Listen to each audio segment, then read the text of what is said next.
You can support this show at patreon.com/ASA podcasting. I am a winner. A winner is me. The wasteland is a host of apocalyptic mess as the sole survivor wanders out, about to see the rest.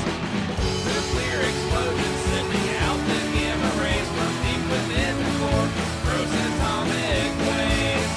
From deep within the core, gross atomic waste. Hello and welcome to the 493rd edition of the Fallout Feed. I am Andrew, joined by a flock of my favorite Fallout folks. Tonight, I've got Jess. What's up, Jess? Hey, Andrew. Greets, everybody. And Ray. What is going on, Ray? Hello, hello. Tonight on the show, we will go over our gameplay. What have we been playing recently here? This past week also, we've got a little bit of feedback for the quests that we covered last week for the Roundtable. Getting near the end there of Dawn? Steel Dawn. Steel Rain. Steel Dawn. Steel Dawn. Yes. I never remember After the which one's dawn first. comes the rain. There you go. That's how you remember that one. All right. And also we got a little feedback, a little Fallout Terminal Velocity. Also, returning special feature from last week. Will debuted his fun new project, Fallout Top 5. He has sent us another entry, so we'll continue with this cool new feature. So keep them coming, Will. Been loving them. All right, so we got a little Fallout Top 5, some Iguana bits, Fallout Terminal Velocity even. We're checking in with Solior over there. Fort Defiance Part 1. A couple terminals over there we'll check into. So we'll do a couple of shouts that I intended to do last week at the top of this week. Jess, we had Ashley, our good buddy Ashley from the group. Got a She scorecationed a while ago. She was out there running those raids. Oh, well, that's the way to do it. Scorecation. I tried to stumble into one today, but people bailed on me as soon as I got in there. So also, Ash, we also wanted to scorecation shout out Stratoblaster. So congratulations to you two. Scorecation! And Solior has a double dip of scorecation coming his way for PC and the Xbox. Good job, sir. Scorecation!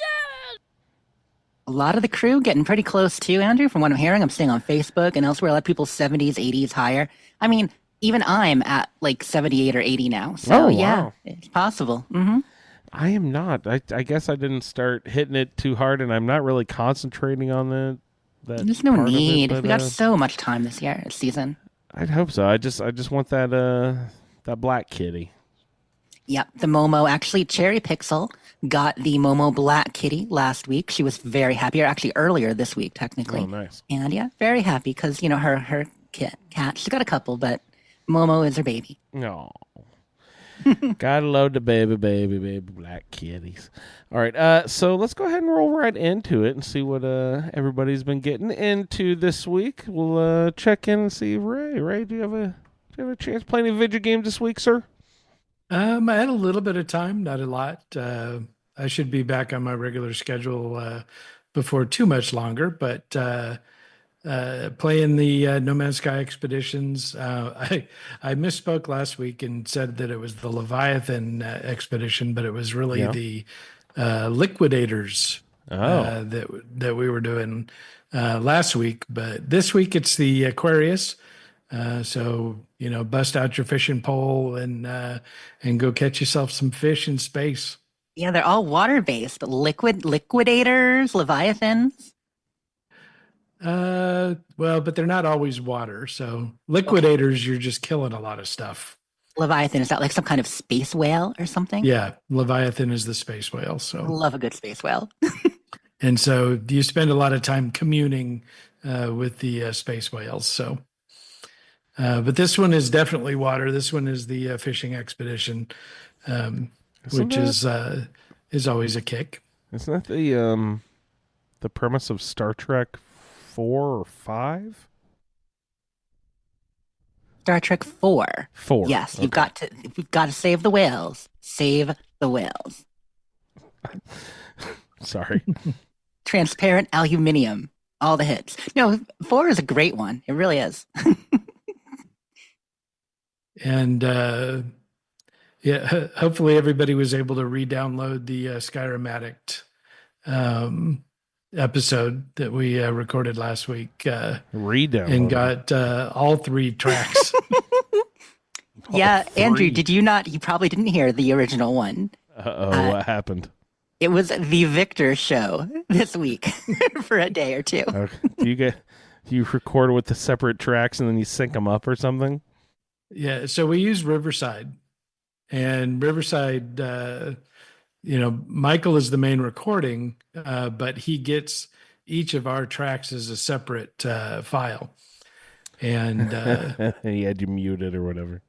so yeah. So, but we talked about Skypothesis, which is a really good build group. They had taken a year off, but now they're back. So I started their latest build. From build, you mean as the a new character, right? Yeah, character build. So Yeah, every time not they say just that, building.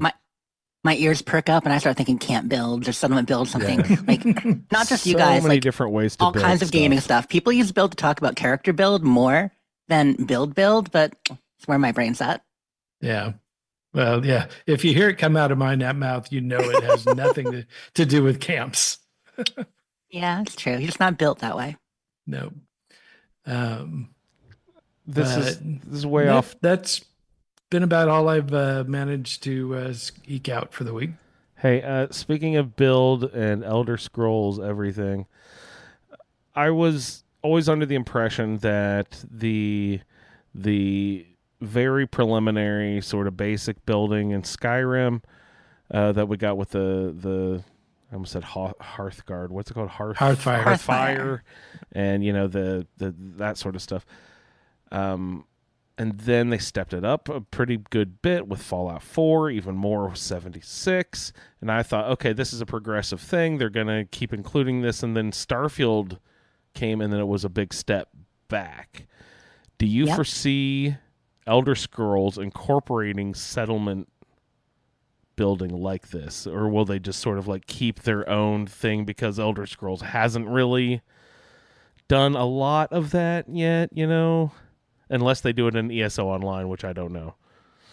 Yeah, I don't know about that, but I mean, I would imagine. I mean, they know that it's a popular part of their games, and they just didn't have the mechanic to do it in Skyrim, and there hasn't been any other Elder Scrolls since. So Actually, they if you look at ESO in a way, they actually have ESO housing, like a lot of MMOs do. And people do show off their ESO houses sometimes. I've seen that in various places. So nice. Yeah, if given the opportunity, they might. It's funny. It's a good question, right, Ray? That you talked about how that's progressive, Andrew, and how they add all these different things to the games over time, these new systems, and they keep iterating on them, bringing them forward. I think sometimes some of the complaints from some people who don't necessarily like the new direction of Bethesda games almost feel like they focus on those more than the quests and stuff. Do you think there's really a place for building in Elder Scrolls? Like how that would even fit, Ray? Yeah, because if you wanted to, some of the most popular mods are the ones where you're able to build up, these massive, buildings, and you do it in chunks. You have to pay to have stuff done because there isn't any mechanic in the game to be able to do it yourself. But there's a lot of mods where you build small towns, and if you want to, build yourself a community that you live in, with other NPCs running around in it, you can do that, through mods. So I could see, those are very popular. So I can see those being integrated in, and why not progress to the point where, you can build the walls yourself and the Yes. floors and ceilings and Or at least freely decorate, freely decorate and place, add fixed objects. I love that idea myself. I'm very much in favor, but I know not everyone is. That's why I mentioned it.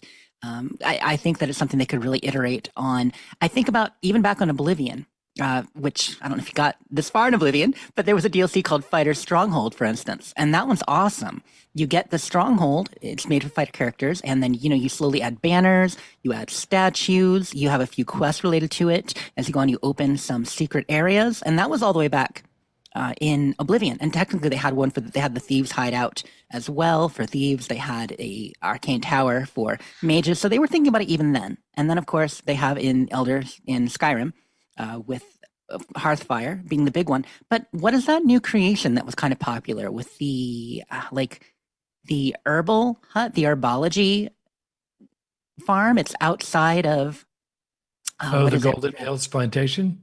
Yes, Golden Hills Plantation, just outside of town. Yeah, like people seem to really like that too. Yeah, yeah. So and those play into various types of role play. So they're very much part of the way the game is played, and it's always kind of funny to me because so anybody that they have on the team that develops that functionality in the game, those people wouldn't be working on quests or dungeons or character creation or any of that stuff.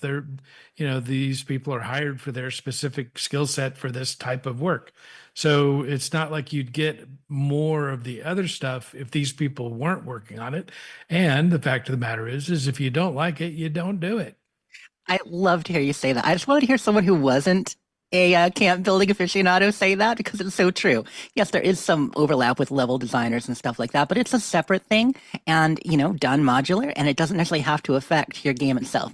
I think it only interferes when it's like you must involve yourself with this mechanic, to a large extent in order to progress the main story. Okay, I get why people don't love that, but in Fallout 4, for instance, you really have to do much.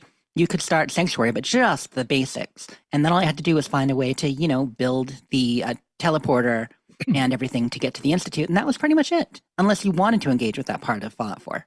Right. It was mostly optional. So and really the only reason you have to build up Sanctuary is if you want that shot of XP for helping out Sturgis. You don't need to make him a bed. Sturgis can go bang his own bed out. It's not like they're going to leave. Now, if you put up a settlement beacon and start recruiting, new, people into your settlement, then yeah, you've taken responsibility and have to, provide for their happiness or they'll start leaving. Mm-hmm. But with the Sanctuary crew, I mean, there are times where I don't just leave them in the museum. And I, take them back to Sanctuary and get the XP for it. Yeah. Sometimes you want to adopt them, it's don't shop, adopt. That's the last time they ever see me. Well, they can make their own way. I'm sure they're very happy. And I mean, I love the way it integrates into the game, where you can build for various quests, even if you want to get involved with the Minutemen and all that, if you want to work on building the castle. Like, I think all that stuff is pretty great myself, but yeah, I do think the argument that it takes away from the rest of the game is kind of silly, especially as you see how the size of the teams have grown and it's separate things all come together. Yeah. So, it's I think it's an important part of the game because it adds to the role play and, and character building, extras. That's all I've been doing. What is the absolute minimum number of things you can build and complete Fallout 4? Wow. Okay, let's work through it. So you don't necessarily need to get the Sanctuary crew, as we're saying, to progress the main story. You just go to Diamond City. You do need to be able to build stuff to get into the Institute. Do they make you build a water purifier at some point for Your initial No. camp or anything? No. You don't have to. No, no, no. I mean, that's part of a quest, but it would be on the side in like 76. In 4, it's just you need a power source. You need the I'm forgetting the names of them now. Oh my goodness, it's been a little too long since I Yeah. built one, I guess. Yeah. But yeah, Yeah, the it's also little, got weird ass names, let's be honest. But it's Yeah. basically 3 components. It's the antenna thingy, it's the control box thingy, and then it's the big And the structure thingy. warpy transporter thingy. Yeah. Yeah. And some power for them. Yep, that's all you need. That's pretty much it. Those are the only 3 items you need to. Well, plus a Yeah. generator to power it, or Because is it self-powered? Yeah, no, certainly you gotta build generator. power. Yeah. Yep, and a generator.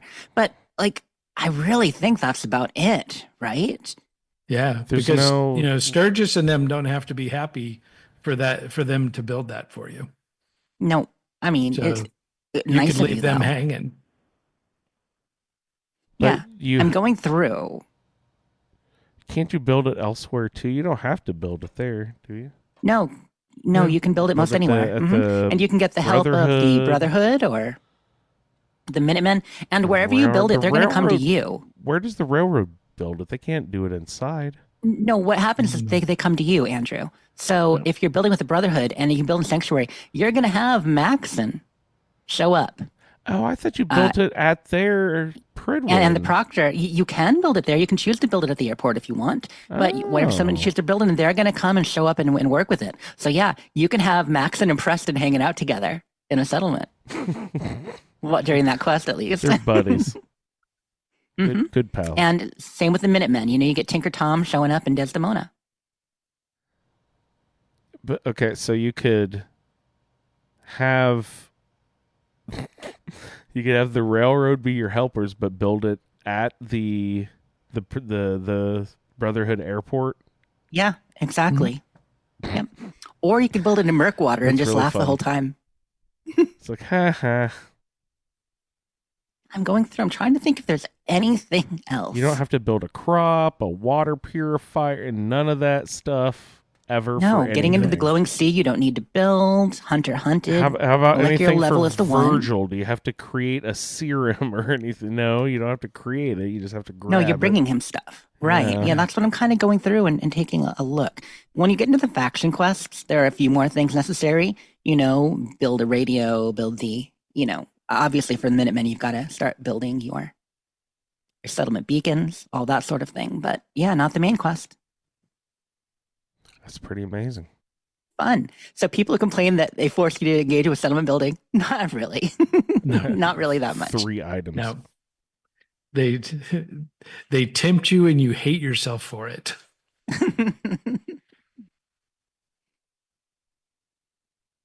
All right.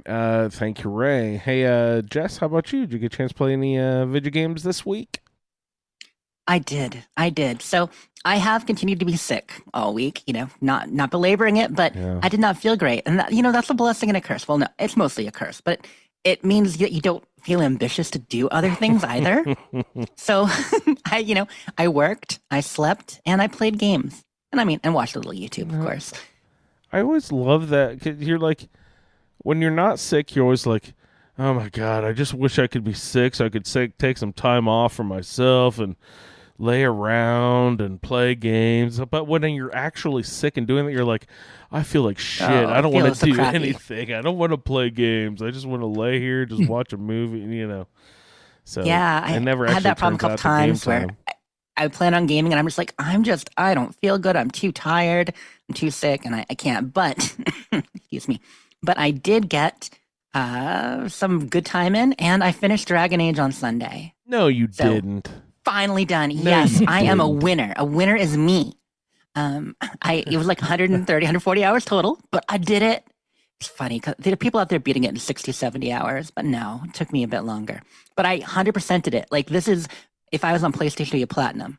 I got every achievement. I found every item. The map is 100% discovered. It says right there, 100%, 140 chests out of 140 chests. Nice. 29 statues out of 29 statues. Like all the collectibles. The only thing that's not 100% is the codex, which the game has a codex like some do.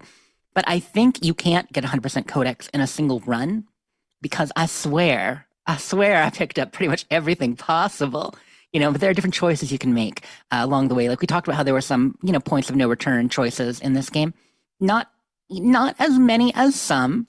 That's one of the complaints is that some of your choices towards the end of the game don't seem to matter that much, except for, in the epilogue, that's still a big deal. I mean, if you look at what we do in New Vegas or other Fallout games, New Vegas maybe had the most effect, but you always get that epilogue, were the chairman happy or not? Did Mr. House live or die?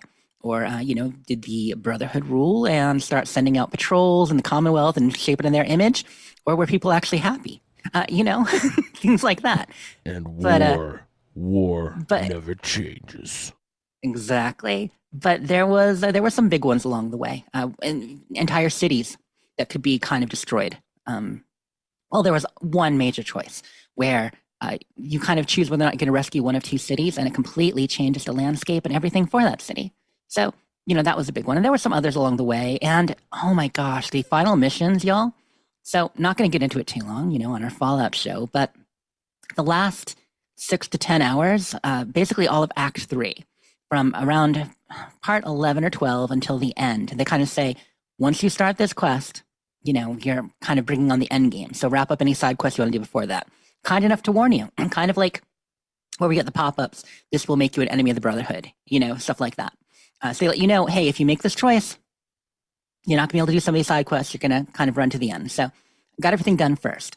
But that last 6 to 10 hours, some of the most epic gameplay, some great cinematics, great stories, cool characters. And the final mission had a bit of a suicide mission kind of run to it. Whereas this is a concept they did in Mass Effect 2 as well, where during the mission, you're assigning people to do certain tasks, like have someone lead a second team, have someone help this group disable wards, or have someone help this group, defend the walls, stuff like that. And you have to choose which of your characters you want to help with that out of your companions, because it is a party-based game. So it'd be like if in Fallout 4, during the final battle, you have to send Nick with a crew to kind of infiltrate the Institute and take down shields or something to get in there. Or you had to, send Piper in undercover to ask all the nosy questions. Piper couldn't go undercover. Let's be honest, it's Piper. But, where you have to kind of assign a different character to these sort of things to get it done. And that's kind of your team. Almost like, think of it as like an Ocean's 11, too. Like the whole heist concept, where you've got specialists in each area that got to do the thing. But it's a little more open about who could do what. So the choices you make there determine how successful you are. I have heard of people who have played Dragon Age and their entire party died. They lost all 7 companions and even died themselves at the end, but completed the game. Now, worst possible ending, but it's possible. And I mean, that's pretty neat, right? So the end credits roll and you are dead. You are dead. Yep. And you get the voiceover from a character who, not the character who would have done the voiceover if you lived. You get the voiceover from another character talking about how people appreciated the hero's sacrifice and stuff. And they sang his name in songs. Mm-hmm. Exactly. Wow. If they did that in Mass Effect, then you wouldn't be able to play the next game. With Commander Shepard, exactly. Although technically, not to spoil it, but technically, they find ways around certain characters dying. Like there are characters who are in the second and third game who wouldn't be there if they died in the first game, and they actually have to substitute other characters in for them. Which is one reason why you can only take a branching narrative like that so long. Eventually get to a point where, with all the branching paths in the fourth game, you could have like 20 characters that could be played by a new character or the original, and you have to rewrite lines and motivations, and it gets really complicated. Anyway, for this one, I won't, talk about who lived or died, but I had the best ending because I had done everything. If you 100% things, you're most likely going to get the best ending. I assign people wisely, but if they become a hero of the Veilguard, which is kind of like the highest thing where you finish all their companion stuff, and you've got your factions up to 100% power, and so they're as powerful as possible, the people assisting you, then they're probably going to live, whatever choices you make. So I made it through. But yeah, there's a mix of things. I know people have gone through and lost 1 or 2 on the final battle. Others, like I said, someone who lost all, including their character, which I had never even known that was possible until I heard someone talk about that like a week or 2 ago. I did not realize your main character could die finishing the game, but they did. Everybody dead. Such a sad story. That's pretty cool. Yeah, really, really neat. But it's just epic. So that's all I'll say there. It was worth it, even though it took me 2 months to finish over time. It was a very epic ending. So besides that, I did the thing I shouldn't have done. I reinstalled the other possible game of the year for 2024, aka Balatro. Yeah. Have you The mentioned that time before? suck. Yes, yeah. exactly. Yeah, the time suck, crack. It was my crack. You know, I lost 2.5, almost 3 weeks playing it last spring. Wait, was that a card thing? What was that? Yeah, it's the card poker game, card poker roguelike game.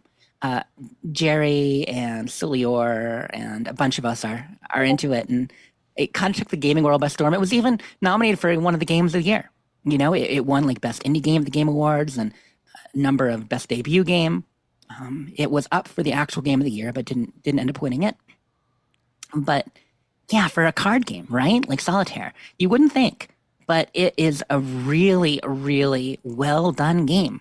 The graphics look like not that much better than solitaire in a way. They're kind of 16-bit graphics, but it's got the soundtrack and it's got really neat gameplay. And every round you're slowly, you're building your deck. You're trying to make it past the 8th ante, which there are 3 rounds in each ante, and so it could take a while to get there. A run could be over in 15 minutes. It could be over in an hour. And some people have been playing for, have never won a run, and they've been playing for, weeks and weeks. And I'm not naming any names, but someone in chat can't quite beat ante 8, which is how you win. But a lot of people haven't. Like I know people who've been playing it since it came out, that are good 50, 60 hours in and have never won a run yet. So it's addictive. But yeah, because it was in all those Game of the Year discussions, I reinstalled it. So it's a good game when you're sick, let me tell you. I only played for 2 nights, but those 2 nights were pretty sweet. I got new high scores, further than I got before. I unlocked some cards, I got some achievements, and I uninstalled it again because I am not a sucker. Can't get rid of it. Sorry, it was a good way to pass the time, for sure. All right. Any other games or anything you want to mention there? I can. Sure. I mean, I hit a lot of little things this week because, Yeah. what do you do when you finish a big game? You know how that always is, right? Oh my God. Start I hate Indiana that. Jones. I hate finishing a TV show. I hate all that. Yeah. I mean, of course, you just want to go back into Fallout or Starfield. Yep. And, I obviously checked it on 76 once or twice, and I loaded into Starfield a bit and play on my character, check out some new mods coming out. But I started Indiana Jones. And because I said I really wanted to do that next when I was done with Dragon Age. So I did start it. It is good. It is very good. It's very stealth focused to start. It's I wonder if Ray would like it. It's a different kind of stealth, Ray. So Indiana Jones is a little bit more of an adventure than an action game. But I was surprised at how much stealth there was in the first mission. I don't know if I understand the difference between action and adventure. Can give me examples? Sure. When I say action, I mean more like a lot of running, hiding behind things, shooting people, a lot of shooting, ducking, and dodging, stuff like that. And when I say adventure, I'm thinking more adventure stealth. Like, you are slowly sneaking, you're finding the thing to take these people down, you're trying to sneak past them. It's more about finding items and making choices. And obviously there's plenty of stealth shooters, like Splinter Cell. And there are some games that are entirely like Thief or even, say, Dishonored, very stealth-based, so it's kind of between the two. Hitman is Hitman. I never play that stealth. Even though I love stealth, I always end up blowing it. And I just have to, just tank it. And it's got those fun mechanics where you're getting disguises and and finding routines, but that's just it. You start out stealth, and by halfway through, it's no longer stealth, right? Yeah. But I've watched a couple of videos of, the very beginning of Indiana Jones. And it does look good. And,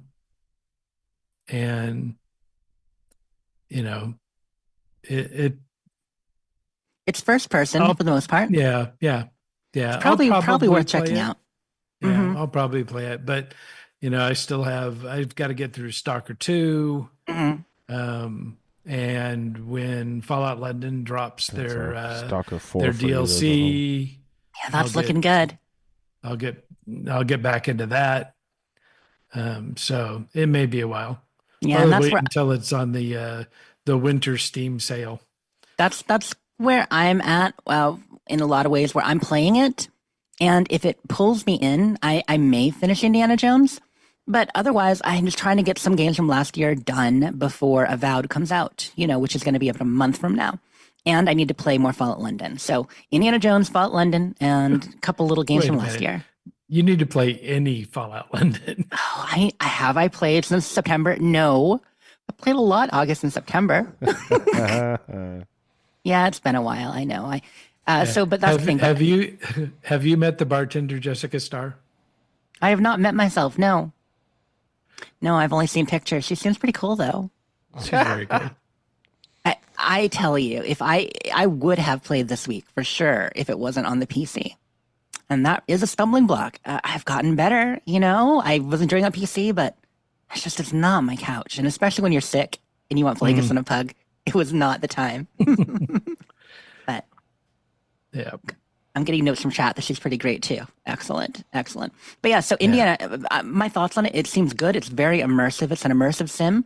I was surprised by how much stealth there was at the beginning. It was actually a little tougher than I expected. People talking about it like, it's very much, there's not a lot of combat. There's a lot of solving puzzles and mysteries and making decisions. And I got to that in the Vatican some, but it started out a little more combat than I expected. So that was fun. Also, like you're saying, Ray, I did find stealth was hard not to fail. There was a dog meat. Getting into the Vatican, there's a dog meat, which I did not expect. I could handle the fascists, you know what I mean? Patrolling with their little billy clubs. I made it past some of them. Others I snuck up on and I took them out. But the dog meat, it was just a German Shepherd, detected me and it tore me to shreds. That was not a pleasant experience. I do not recommend 0 out of 10. But once I figured out how to, avoid him, it was actually quite good. So yeah, I just don't know how much of that there's going to be. So I'm going to keep playing it and I will report back next week on how that goes. Nice. I think you mentioned this last time, but I forget what you said. What was the time frame in between which movies does this take place? Do we know any of that? Yeah, it's a year after the first movie. So it's like 1936. In fact, actually at the beginning. What was the first one called? Raiders of the Lost Ark, right? Yes. So remember the timeline where actually the second movie was before the first. Right. So when they put the timeline together. So technically this would be the 20s third. Or something, right? Yep. But the timeline is about a year after. And what's funny is in the intro to this, you actually play part of the end of that movie, part of the end of the first movie. They incorporate it in to kind of just get in the timeline. You're kind of reliving playing some of the events of that game or that movie, sorry. And it puts you in the mindset. So then when you pop into the present and, you wake up from doing that, boom, now here you are. And it just story continues. Do you Very ever seamless. see your face? Do you look like Harrison Ford? Or? Oh, 100%. Okay. Yeah. While you play first person, a lot of actions will put you in third. So you'll be running around and you'll, get something with your whip, first person. But then when you grab onto the whip and you swing across the chasm, it'll be third person watching you swing across. Or say you're climbing up a ladder. You jump up and you grab the ladder, but as you climb, it's going to be third person climbing up. So you get a nice mix of both during actions. That's fun. Yeah, it's very immersive. Like I said, I think I like it, but I'm probably, I don't know, 4 hours in. It's not that far yet, really, but fun. But that's pretty much it for me. Anything else was just, small little things, getting some achievements, getting my rewards done. The usual. How about you? My character for the Roundtable has surpassed level 100 for they're in 76, so I've been playing that a pretty good deal. I got the jetpack finished up. I did that whole gold quest line thing with the Wait, the you Chinese did? You got your jetpack? stealth You were suit. so concerned about. I haven't actually gotten it though because I purchased the jetpack, but I didn't have enough gold. Like I thought that I would just be able to put the jetpack on, but like, do you also have to get some specific chest piece armor to attach it to? Because I thought you could just put. God damn it! So I'm yes, still. if you I'm got still a Secret Service jetpack, it needs Secret Service armor to attach to. I'm still like. That's what I was working on this evening. I was trying to get a bunch of the not legendary script, the treasury notes or whatever you exchange for gold. Mm-hmm. And I was doing public events. You get this from public events, right? Anything else? I don't know where else to get it, but I was doing public events trying to get as much of it, and I'm still like 40 treasury notes away from being able to afford. Don't forget, you can buy gold. You go to your boy down there, Smiley. My caps are empty. I've visited our homeboy Smiley over there.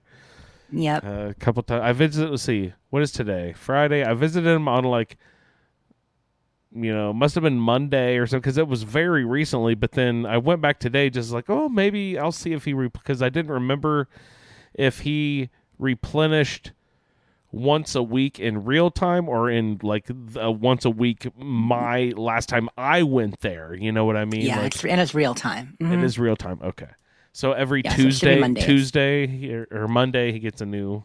Okay. Yeah. Wait, I don't remember if it's Monday or the Tuesdays? Tuesday reset. Weird. Do some things have Monday and some things have Tuesday reset? That's odd. That's why I'm like.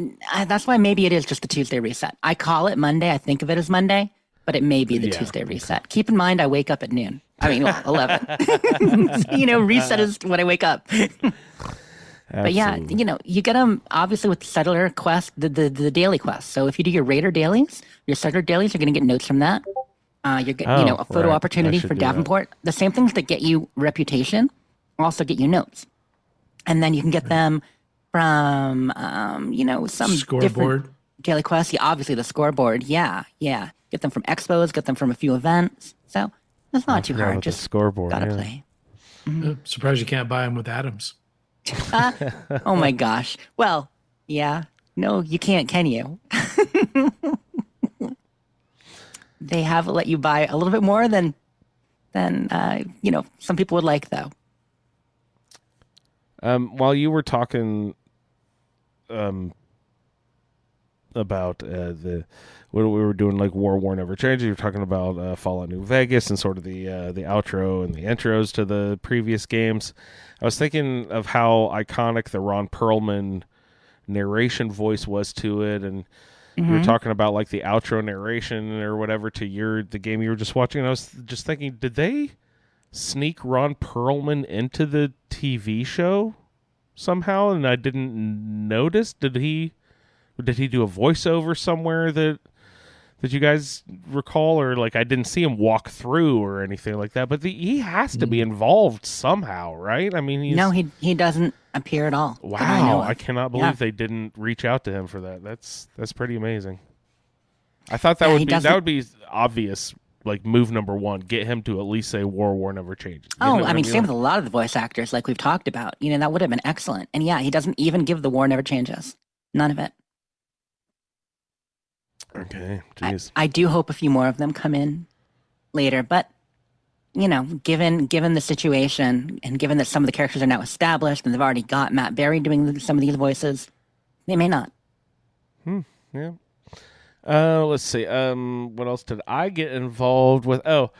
One of the daily challenges this week was to do a daily quest. So I was like, I'm going to go do one that I don't normally do. Like, because usually I just run down to Camden and do one of the three, either run around with a coal bucket or, throw the things through the tire or eat some hot dogs. Those are the daily quests, the really quick ones. The Camden dailies are the best. They're all in one place. They're easy. But I had this Vox Syringer thing, and it popped up on the dailies. And I was like, I'm gonna try this thing because I've heard people say it's pretty cool to hear the animal, whatever, talk. I don't know.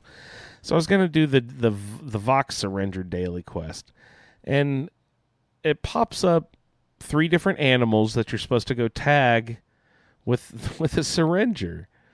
And if you leave the server and reload, it'll reload 3 different animals. But I left and reloaded 4 or 5 times because each time a rabbit was one of the 3 animals. And rabbit. I like the first time it was assigned, there was a death claw. So I went, you shoot it, and then you hear the death call, like talking or whatever, when it's doing this voice translation for a certain amount of time after you shoot it. You have to like record its data or whatever. But the rabbit, you shoot it with a syringer and it dies. Yeah, and you didn't want to kill the rabbit. No, but it doesn't let you complete the fucking quest. Jen Because approves. the Jen rabbit approves of your morals. So it's just, but every I kept leaving and a rabbit kept up every time. So Yeah, I'm sorry. I had to find a different daily quest for that. I just thought that was funny. I mean, you could take the rabbit meat and make some rabbit soup. Ooh, rabbit soup. Actually, you can't. You can't. There is no rabbit soup recipe. I was trying to make you feel better. Yeah, there's skewers or something, right? The non Fallout related gameplay this week was I've been on the phone a little bit more with Elder Scrolls Castles the last couple weeks. I was talking about doing the getting a younger ruler in there for like the daily benefits. If the longer your ruler is on the throne, the more cool benefits you get.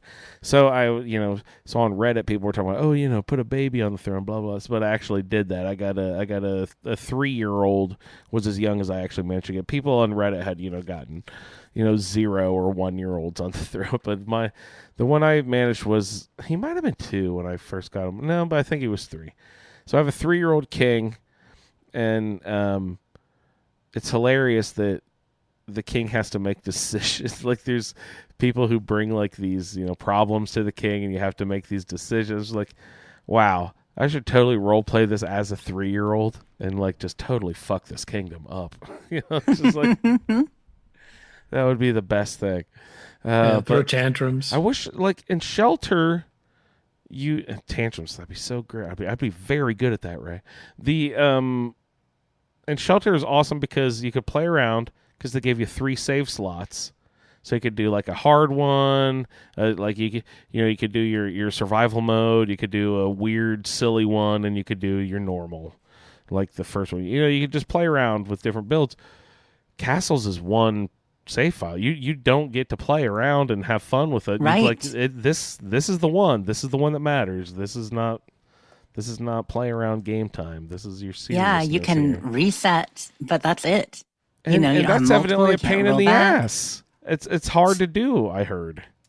So did you get the Child King? Sorry, I missed that yes. part. I got him on the throne. He was 2 or 3 when I got him on the throne. So Did he grow up like we thought, or is he just a baby? No, he's a baby on the throne. He said toddler on the goddamn That's throne. so amazing! I'm so excited. Does he actually like respond when you make choices, or just kind of sit there and coo? It's funny when he gets up and on down the throne. He doesn't just like sit down and get up. He actually does that thing where he turns around and like leaves, puts his knees and slides off the throne. Hilarious. They thought about that. They put that animation in on purpose. So. That's So wonderful. Cute. But I was just saying the decisions he could make could really add some chaos to the castle. So I haven't done anything specifically detrimental yet, because the whole purpose was to get better benefits. So why sabotage on the back end in order to get the but I'm still interested in doing like a weird castle of some kind, but until it's on multiple because it's an account based thing too, so even if I signed into like an iPad, it would still probably bring up my same castle. Yeah, unless you had a different account. Like, if you use your Google account, man. and you could have the Fallout feed one and the Android one. You're right. Huh. But that's who weird. knows? That's weird. That you is can't a have big 3. drawback. That is a big drawback. I like having multiple shelters to play around in. You could play ideas in one, see how things work in one, and then like put it, into practice in your vault that mattered. Yeah, but that was pretty much my gameplay, you guys. So let's see what everyone else has been getting into. Let's roll into some feedback. We make feedback. We got Solior up first here. Let's see what Solior's been into. What's up, everyone? This is Pyro Anderson, along with the other guy, again, for whatever he does around here. Dude, are you ever gonna say anything nice about me? Yeah, well, I guess you do have a nice dog. I said about me, not my pet, but I guess I'll let that slide. Anyway, since the last time I sent in a holotape, I've been pretty busy. I met up with the overseer, and she wanted me to meet with the leaders of Foundation and Crater about getting them the Scorch Plague inoculation. Neither of them believed me until I convinced them that this is a serious threat. I had to shove it in their face that this threat is real, and that lots of their members have gone missing and gotten infected, and it's not something you can just get over. When has sticking your head in the sand ever worked? Morons. Once they were convinced, I met up with the overseer at the Nuka-Cola plant, and we made the inoculation into a variation of Nuka-Cola. These people are going to be vampires because they're going to be literally drinking my blood. Also, recently I ran into Hard Knock Holmes again, and we did a couple of events together. However, I must have pissed him off at some point, because after both times I've met up with him, as soon as I left, I was immediately attacked by the Mothman. Hard Knock, are you somehow summoning the Mothman to attack me? I kind of want to test this out. I guess we'll find out after the next time I run into him. You betcha. After I dealt with the Mothman once again, I decided to go back to Fort Atlas and talk to Night Shin, Romani, and Valdez. Valdez is wanting to reestablish communication with the Lost Hills, and for whatever reason, Romani isn't too happy about that. And this certainly makes Shin raise an eyebrow at her. Regardless, there's a transmission tower in the northwestern corner of the map they want me to check out. Once I figured out how to get in the damn place, I was immediately greeted by an AI named Sodus. I explained to Sodus what I was doing there, and she told me it would take nearly 2 years for her to get to my task. But if I wanted to check out the facility, I was more than welcome to. Whatever. I guess the "so" part of Sodus means that she can only do one task at a time. That's why it takes fucking forever. But I figured, what the hell, I'll check the place out. While I'm exploring the place, I hear some of these tasks that she's working on, and some of them did actually make me kind of laugh. One was from an R. Wiggins, and they wanted the goddamn lights in the living quarters to be turned on. Kind of made me think it was a prank, somebody turning the lights off all the time, and they wanted them to live in the dark. Another one was from a K. Jones, and they wanted the barometric pressure in the holding cell to be increased by a number of millibarts. I had just enough time to ask myself what the hell a millibart was, when basically Sodus asked the same question. They didn't know what a millibart was either. But the farther I got in this place, the more it became clear that Sodus was trying to kill me. It became clear as well that this place was used by the Enclave to experiment on creatures with the Scorch Plague. Why the hell would you want to mess with the Scorch Plague? I'm sure it's to make it into some kind of weapon, but this place is all the evidence you need of what it's like to play with fire. And I know all too well what it's like to play with fire. Eventually you're going to get burned, and that's exactly what happened in here. Each room had creatures the Enclave infected with the Scorch Plague, and guess what? They were trying to kill me because Sodus let them out of their cage. It was crazy. They had Mothman, they had cave crickets, mirelurks, Wendigo, God, I hate Wendigo, and a Deathclaw. Now, I'm not gonna lie, the Deathclaw put me on my ass a few times. Although once it got stuck in a display case, which was kind of funny. But once I figured out that it had trouble going through doorways, it was easy pickings. In the room where the Deathclaw was, there was a dead Enclave soldier that had a key for the door that led me out of that room. And this is where the pleasant mask that Sodus had been wearing kind of broke. On the other side of the door where the Deathclaw had been is where the living quarters were. This is where all the Enclave scientists spent their free time. But guess what? They were all infected with Scorch Plague as well. Like I said, this is what happens when you play with fire, or in this case, the Scorch Plague. So I put a bunch of them down, including one that had been infected while it was wearing power armor. That was fun. Afterward, I met up with Romani and Shin, and they weren't entirely convinced as to what had been going on there. But we found a way through, and guess what was waiting? Sodus in a sentry bot. It was guarding the transmitter that we'd been trying to get to. Sodus sentry bot was tough, but the combined efforts of myself using my Tesla cannon, Romani with her Gatling laser, and whatever Shin was using to punch, we put it down. Once the dust had settled, both of them wanted to talk to me and explain their point of view as to what we're doing here. Romani doesn't want to deal with the elders anymore. She was responsible for what had happened when all of the other team members had passed. And she was afraid that if word got out to the elders, she was going to be in deep shit. This is kind of spineless, in my opinion. Sure, I've done some terrible things in my time, but I don't hide from it. I own it. Sometimes I'm even proud of it. If she doesn't want to deal with the elders anymore, why is she even calling herself Brotherhood of Steel? Just call themselves another faction of raiders. Doesn't have to be raiders, but just don't call yourself Brotherhood of Steel. Call yourself something else. Shin is a loyal soldier. He feels responsible for what happened as well, but he does want to deal with the elders. He respects the chain of command, which I can appreciate. I don't always lack authority, but with organizations like this, the chain of command is there for a reason. I told Romani to shove it, but it didn't matter. She destroyed the transmitter anyway. Shin then told her she was no longer the paladin, and there was a hell of a lot of arguing. But while that was going on, we got word that Fort Atlas was being attacked. We get back and find out that the place had been under attack by waves of super mutants, although for whatever reason they don't seem to know what super mutants are. They just call them mutated humans. If I remember right from my teachings in the vault, the whole reason why the Brotherhood of Steel exists is because it broke off from the military who had created the FEV program. So how the hell do they not know what super mutants are? But whatever. So there was a bit of arguing between the three on how to deal with the super mutants. Romani kind of wanted to go in guns blazing, which was kind of surprising.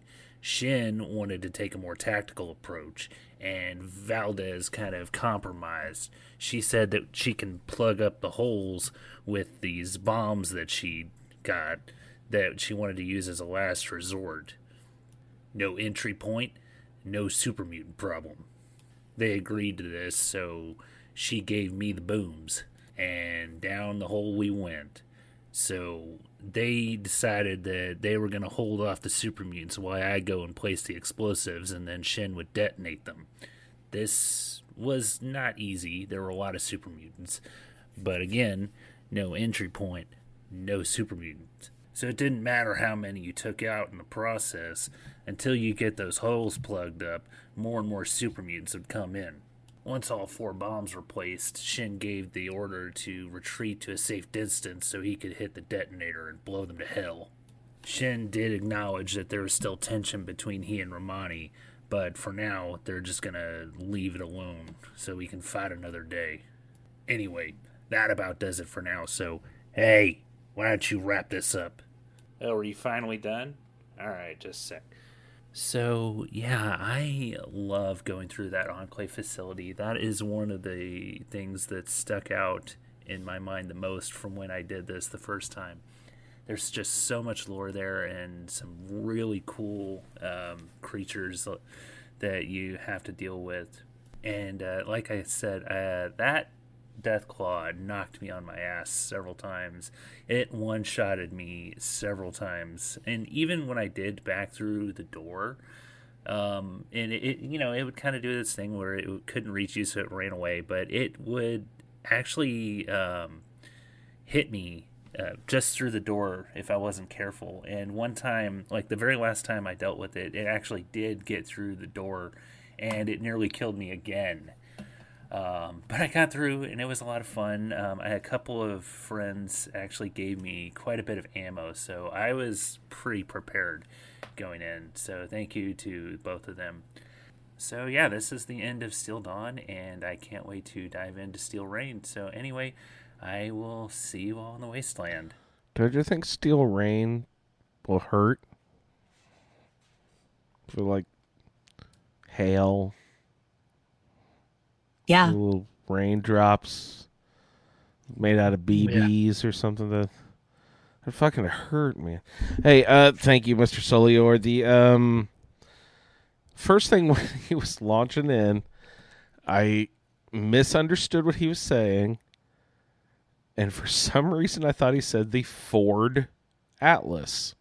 And I was like, the Ford Atlas? Why is he talking about trucks? What the fuck? And I was like, oh, wait, Fort Atlas. Oh, yes, sorry, my bad. And I looked it Pyro's up. accent there. I looked it up because, like, wait a second, that doesn't actually sound like a real thing. But the Ford Atlas was an actual concept model of a vehicle at one point a few years back. So I was like, oh, that's funny. I wonder if my brain actually put that together. Probably not. I just thought it sounded like a truck, and it actually was the Ford Atlas. Anyway, did he say millibart? Millibarts. Is he talking about the atmospheric pressure millibars, or what was he talking about? Millibarts is a reference in the game, actually. One of the instructions Sodus gets is from a scientist asking to change a temperature by a certain number of millibarts, or change atmospheric pressure by a certain number of millibarts. And Sodus, he basically says, what the hell's a millibart? Like, disregarding. That's funny. And he was commenting because he said the same thing. No, millibarts, is it a real thing? I don't think so, right? Is millibars the actual measurement? Yeah, millibar is what it's called. So I thought that was funny. Do they actually call it a millibart? Yeah, because they say by, some millibarts. That's funny. Yeah. That death claw also, like I mentioned when I was like, he whipped my ass so many times, but I also did that fucking door thing. That's the only way I could kill it was to go through the doorway. And he's right. If you go too far back in the doorway, he'll scamper off. So you got to keep yourself near the doorway, but not too close to the doorway because, even when he does that, when he like drags his hand through the dirt and like shoots a pile of throws dirt rocks at you and throws sand in your eyes and shit. that still hurts from your, that'll get you if you're close enough there. So yeah, that definitely took me a while, but I like that death we all had to doorway. use some kind of tactic there. I used the stairs myself. We talked about last week, but that is a harder fight if you're not ready. Yeah, right. Grenades. Mm-hmm. Yeah, because if you run to the back and then he goes back in that room, then you run back out and throw a grenade in the doorway. I would hit the top of the goddamn door and bounce back right in my face. Well, I've got the perk with the arc. Oh, the arc, nice.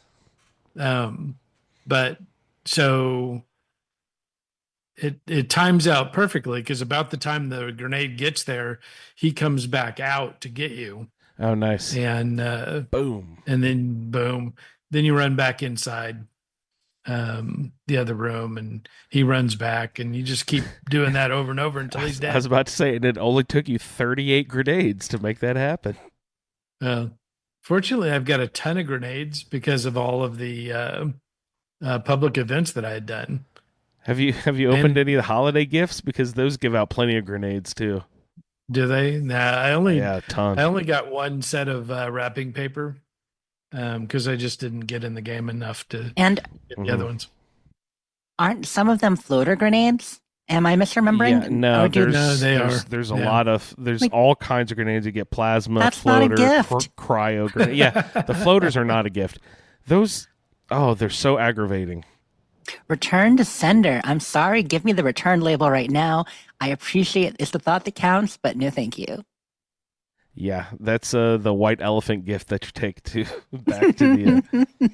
Who's going to get flu grenade this year? Exactly, keep passing around. Exactly. Yeah. Let's see what else. He was asking, why call yourself the Brotherhood if you're breaking off the fact? Just call yourself some other thing. You call yourself the Brotherhood because they're a nationally known organization with cred, So you don't want to change your name because you still want yourself associated with the Brotherhood. And and she still represents the Brotherhood, but what she wants the Brotherhood to be. She is she's idealistic. Romani is proud Brotherhood, and they talk about how she butted heads with the elders even back in California. That it was kind of a thing that she did have slightly more aggressive tactics and butted heads with the elders about how to handle certain situations. And so she relishes the freedom, but I don't think she wants to leave the Brotherhood. She just wants to get established first. Yeah. She was so busy flouting authority that she didn't sit in on the super mutant studies. Yeah, exactly. Yeah. Oh, and poor Valdez there too. Yeah, that's. I wrote a note about that too. I was like, wait a second. There was some lore going on in that conversation there that I'm a little foggy on. So clear up for me what the relationship between the military FEV research and the Brotherhood original like split off from military or whatever. What happened there? So that was in Fallout 1. Mm-hmm. So the military was involved in, And the military is the United States Army, right? Yes. Or yeah. is it does it involve like Navy, Marines, those guys, or is it just Army, or what do we know? I mean, they're not Army and real Marines clear about primarily, it. but yeah, they don't Okay. get into the nitty gritty much. Yeah. So, the government was trying to build these super soldiers. And so they were testing the FEV virus, and Maxon found out about it, thought it was wrong.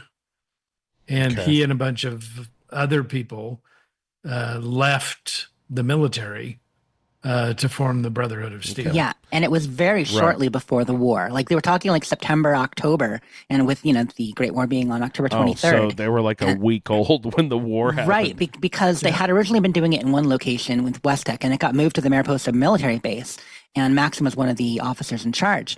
But then they found out about the experiments, and I think one of the other officers there had a nervous breakdown and freaked out about it, and so Maxon had to kind of take over while things were falling apart. And so there was a bit of a whole rebellion, and he took the people loyal to him, and they all left. So what happened to the United States Army if it doesn't really have much of a? See, was that the NCR then? Like to play stuff like that, like it just were smaller factions of. Yeah, so government. the Enclave took a group of soldiers with them. So the army kind of split into the Brotherhood and Enclave. And more. Yeah. I mean, because then there were just army that was army. So the army was obviously a large organization, especially at the time because the Great War had been going on, and so there were some that worked with the Enclave, were part of the Enclave, and stayed under the command of the Enclave post-war. The Brotherhood was at first simply the group there in California. That's where it all started, and then spread through the region. That's one of the things that some people get upset about with the lore, the fact that, wait, how the hell are there Brotherhood in West Virginia? And that's the whole thing where, again, it's Taggarty's Thunder and a separate army. I don't know what the word for it is as far as them, platoon or what have you. Apologies, but a squad of some kind led by Taggarty, and they had managed to get in contact with Maxon when searching, military channels.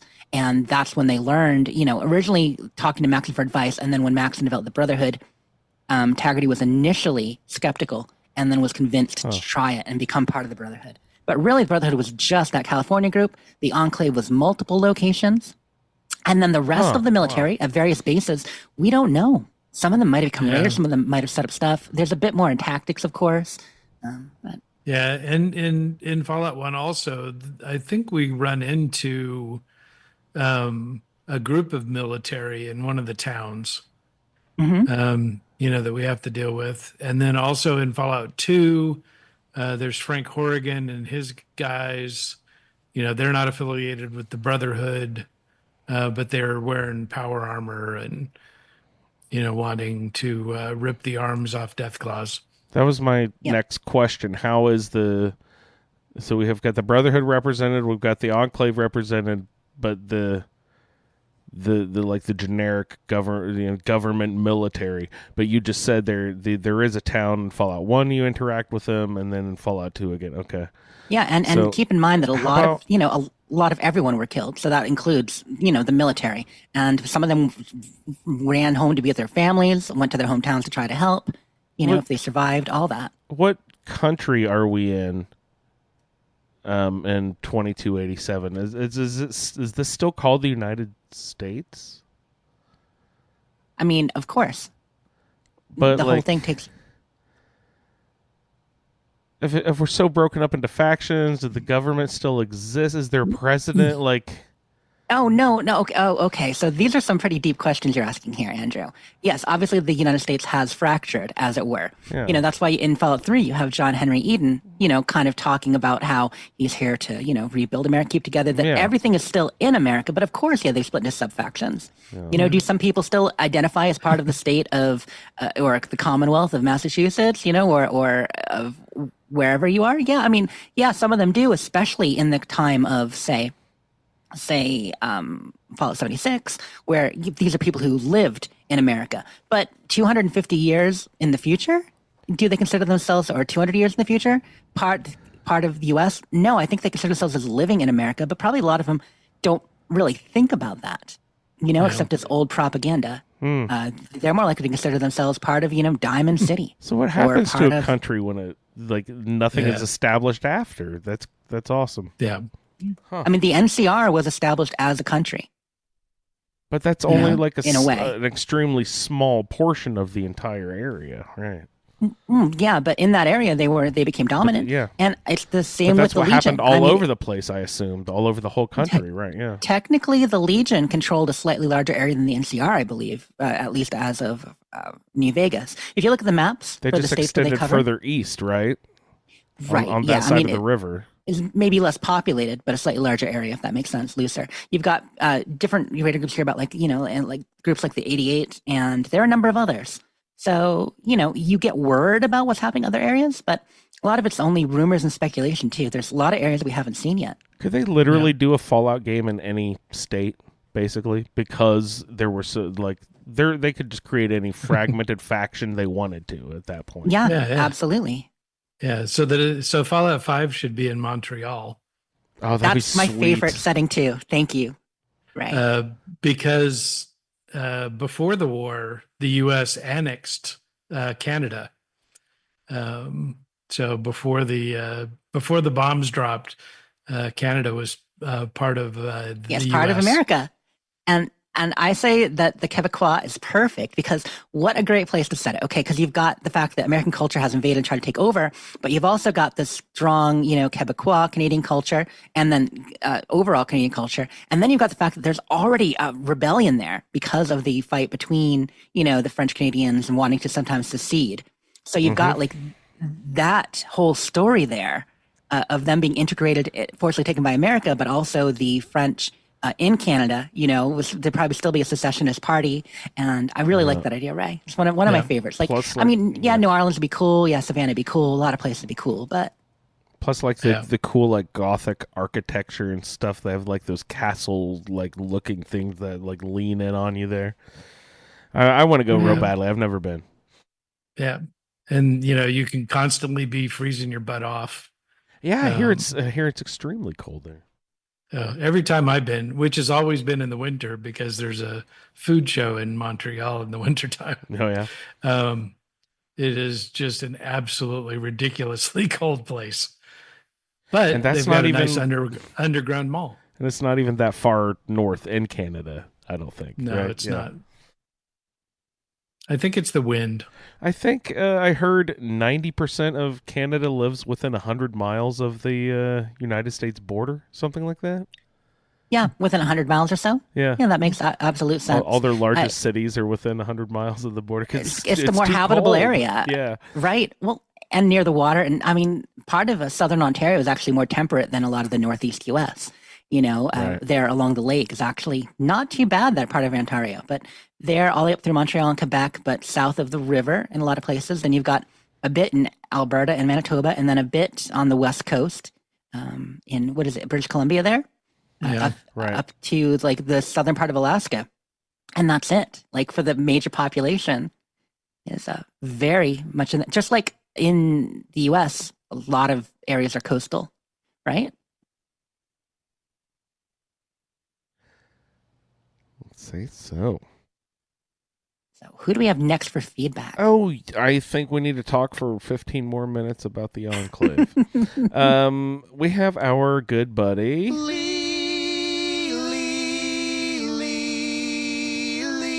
Episode 4, Brotherhood Divided. Tow walked across the Fort Atlas dome and collected Scribe Valdez. When they got to Paladin Romani and Knight Shin, Valdez revealed that in a meeting, when Knight Shin mentioned their stated goal to reestablish communications with the California Brotherhood, she had set up a signal tracker looking for any Brotherhood of Steel transmissions on her own initiative, and found something. Shin was hopeful that this would lead to reestablishment of communications with Elder Maxon of Lost Hills, California. Romani stated that she had been working on setting up a stable base in Appalachia first, and Shin accused her of not wanting to reestablish communications. Paladin responded that Valdez's discovery could lead to a reestablishment of communications. Romani then assigned Tow, their reliable recruit, to follow up on Scribe Valdez's lead. Back in her workshop, Valdez said that the signal frequency detected was of a type exclusive to advanced military facilities for long-distance communications, so it should be easy to detect more about it. Initial signs are that it is from northwest of Vault 76, but weak.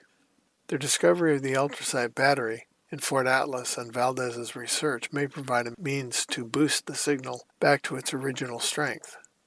Since Tow had never gone through initiation, she asked who Elder Maxon was. Valdez explained that above the Paladins are the Elders, and the leader of the Elders is High Elder Maxon, who founded the Brotherhood and gave them their mission to investigate the loss of communications with the Appalachian Brotherhood. Tow asked Valdez what's going on between Shin and Romani, and again the mysterious incident that occurred on the way to Appalachia was mentioned, and that it had started their rocky relationship. The scribe had been hoping that they would resolve the conflict between themselves. Contacting Elder Maxim could help resolve the issue. Tow departed Fort Atlas as a pathfinder, with the Brotherhood close behind. Leaving Fort Atlas, Tow traveled directly to Vault 76 and turned northwest on Highway 90 to locate the transmitter. Cutting across a switchback to save time, Tow came across a settlement at Anchor Farm and an abandoned armored personnel carrier with some serious salvage inside. Further down the road, her tracker indicated that the source of the signal was at the top of a hill overlooking the County Tyler dirt track and fairgrounds. At the top she found a transmission tower and a cast cement building. Instead of just a door, this building had an armored door and a hand scanner marked restricted. Great. Searching around the building, Tow found a dead security guard with a note decrying an incredibly dumb design where a circuit breaker would reset the hand scanner, allowing anyone to get into the transmitter building. So she reset the circuit breaker. Inside, where Tow expected a transmitting terminal, she instead found an elevator down to a full military bunker housing Enclave Research Site J. While wondering what the Enclave was, she was then spoken to by a computer console. It asked her the reason for her visit today. Tow mentioned the transmission and stated she needed to access the transmitter. The console replied that she had logged the request and estimated the completion time at something over 16,000 hours. Tow was pretty sure that this answer would not please anyone in the Brotherhood. The console then invited her to take a long walk to a terminal where she could manually activate the transmitter and directed her to a hallway containing decontamination arches. Approaching the arches, Tow noticed several dead bodies and decided to not go that way, but returned to the console, which now identified itself as SOTUS, some egghead acronym that Tow didn't catch. When asked about the people who ran this facility, SOTUS slowly replied, "They're still around, and most of them are in the cafeteria area." Tow didn't find this in the least reassuring. Adjacent to the decontamination kill zone, another door opened on a much safer-looking room. SOTUS's assurance that decontamination would be quick and painless was not very convincing. Tow stated to the lobby in general, "Note to self, don't trust anything SOTUS tells you." Proceeding down into the facility, the first wonderful thing discovered was poison gas. Luckily, she had a gas mask. There were also many odd creatures and some kind of storage tanks on dissection tables and spread throughout the facility, all of which were not welcoming visitors today. After battling many beasts, Tow found the transmitter terminal and got registered to use the transmitter. At this point, Knight Shin and Paladin Romani caught up to her and resumed their bickering. Romani wanted to reveal all to the people that she was trying to help. Shin disagreed, stating that the primary goal is to report back to Elder Maxon.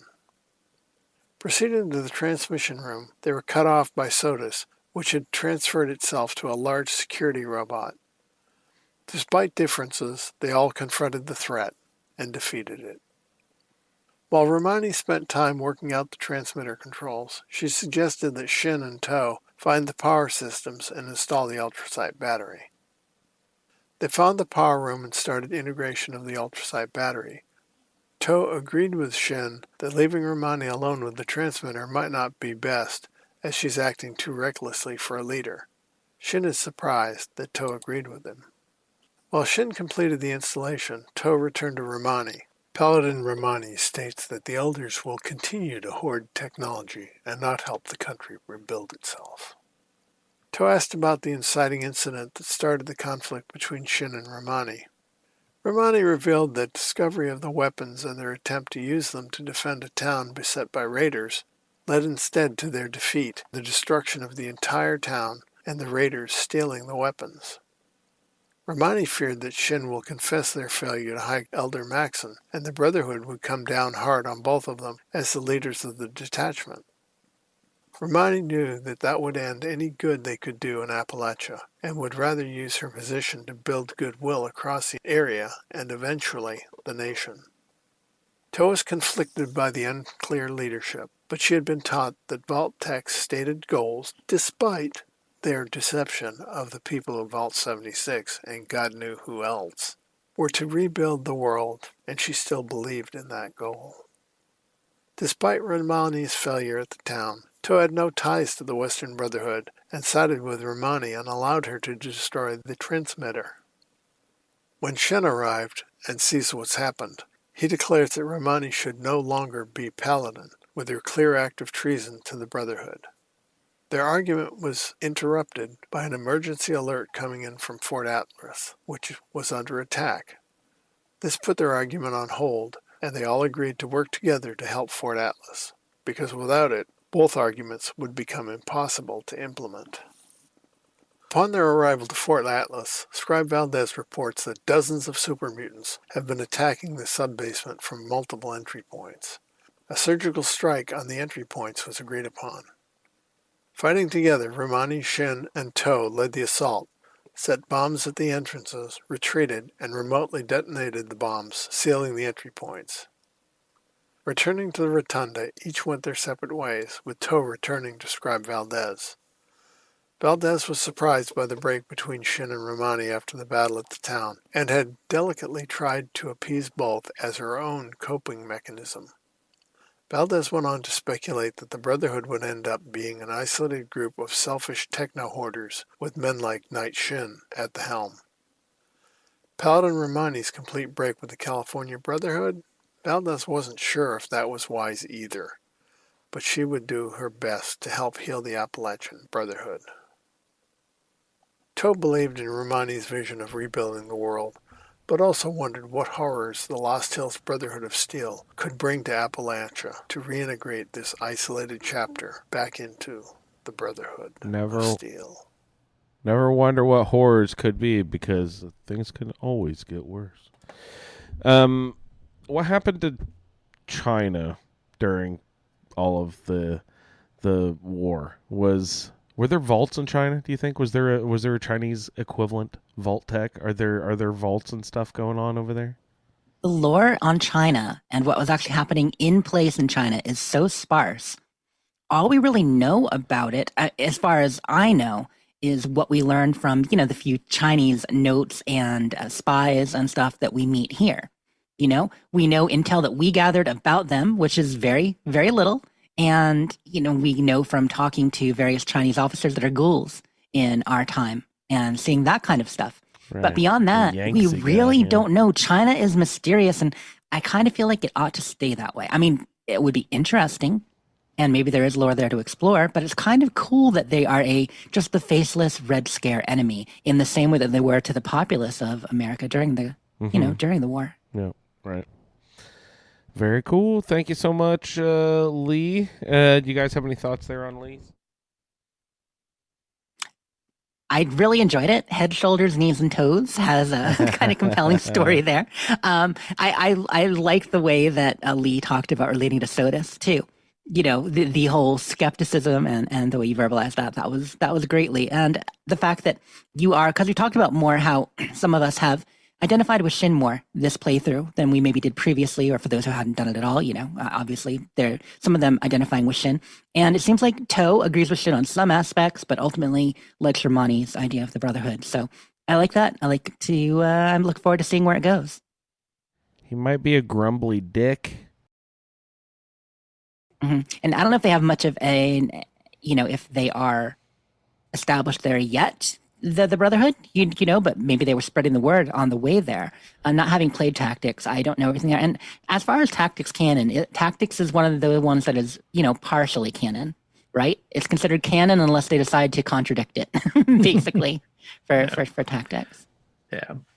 And, the different factions, when you have so little communications, it's hard to not have things get splintered. Mm-hmm. And so, all these little factions are going to go off in different directions, based on who their leader is, right, and what their ambition is. Clearly, Romani is one who would just as soon be the head of the whole Brotherhood, whether anybody else likes it or not. Yeah, no, that's absolutely right. Lyons split off and did his own thing. But, his was more because they lost communication and he was supposed to be in charge as opposed to Romani, who was still supposed to be reporting back. Mm-hmm. Yeah. Yeah, because she is not any kind of an elder. She is just a paladin. Right. Not even a star paladin. That probably wasn't a thing at that point. Only 25 years after the war. Yeah. But, yeah, that kind of speculation is fun, and I think I sent you a copy of the Fallout Bible before, Andrew. If you ever just want to page through it, the original Fallout Bible, which is all apocrypha. It's like the original stuff from the first games, but none of that's technically, some of it's been used and incorporated, but plenty of it has not. Yeah. But all kinds of ideas in the past. Yeah. Well, and now the TV show is rewriting a lot of, what we believe. Thought we knew. Yeah. Yeah, we still, not to get on the whole ghoul drug thing, but still that is an interesting twist, and my explanation of it being kind of a local remedy in the same way like Where's Brew is, or something that they've learned that can stave off going feral in that area. Okay, fine. That's cool. But if they start to make it more widespread as part of canon, like where has it been the rest of the time? I don't really like retroactive canon. Well, but it's not though, because Eddie Winter is a ghoul because he took some shots. Oh yeah, no. I'm not saying the drug that makes you a ghoul. No, that's canon. Of course, that's always been part of it. Yeah, and Hancock became a ghoul through drugs, and Eddie Winter and all that. No, that makes sense. I mean the don't go feral drug. That situation. Yeah.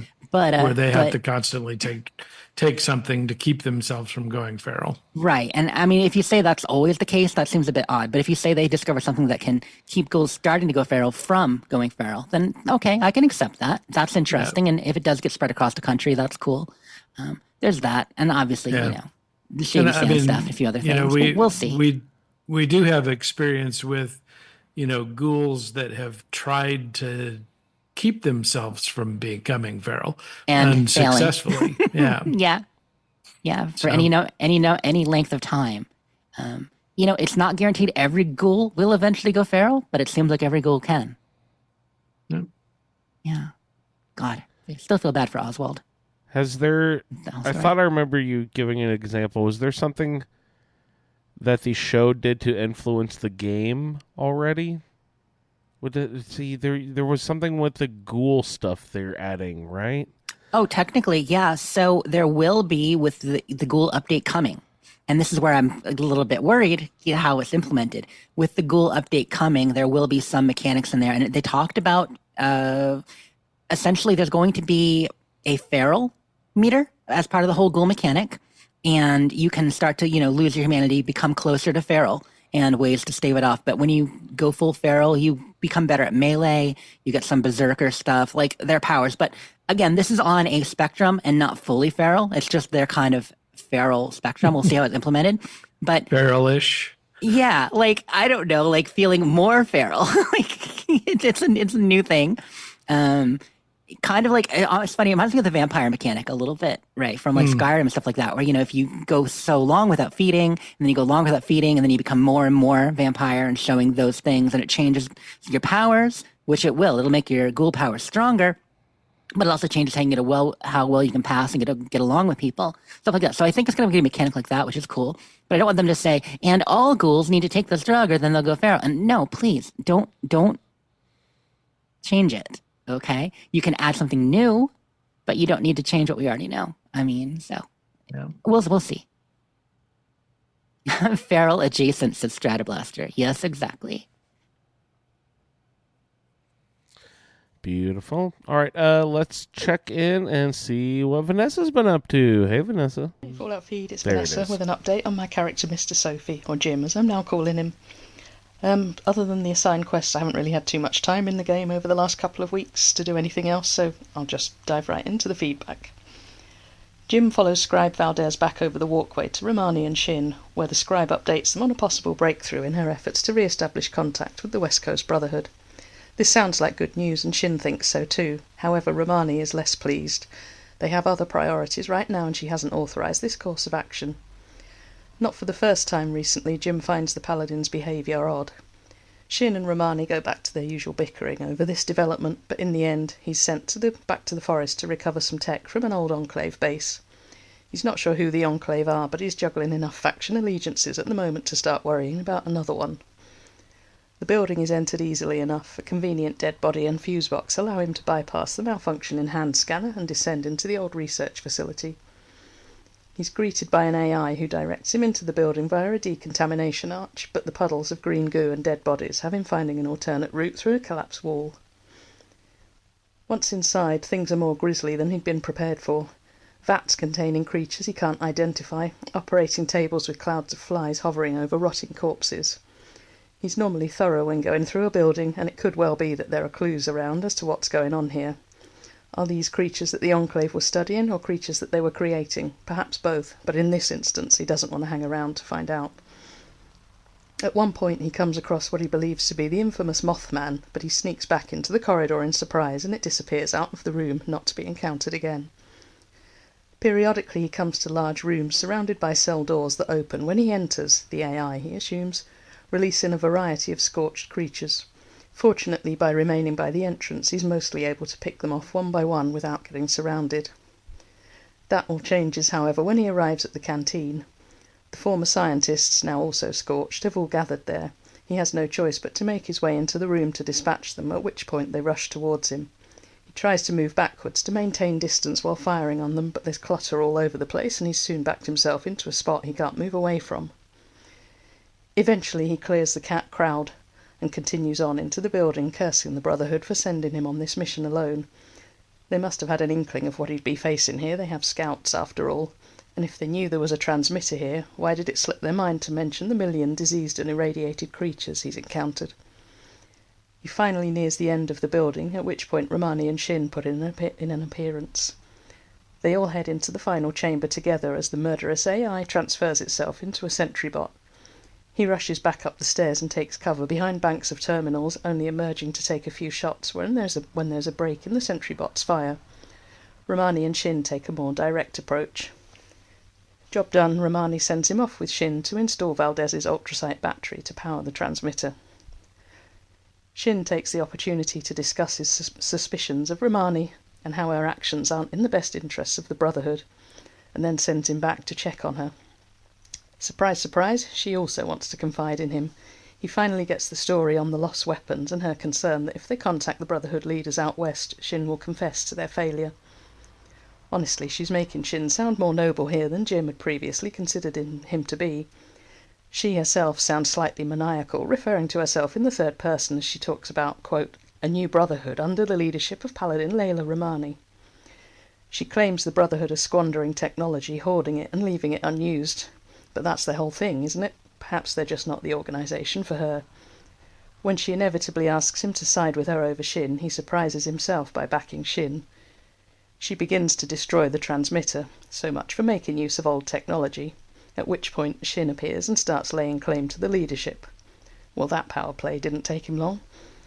Any further confrontation is interrupted by a radio message that super mutants have breached Fort Atlas, or Big Green People, as Valdez describes them. Don't they have them back west? He's heard rumours that that's where they came from. The plan to stop them is much more in his comfort zone, no freaky scientist shenanigans, just a straightforward gunfight and some explosions. He manages to let things less straightforward by looting the many dead bodies before the battle is fully over, and also by somehow failing to spot the mutant hounds snapping round his feet. He's just about to use his third stim pack when he remembers the healing powers of his cannibalism. Romani and Shin are up ahead fighting, and he can eat a corpse with blinding speed, so his behaviour goes unnoticed.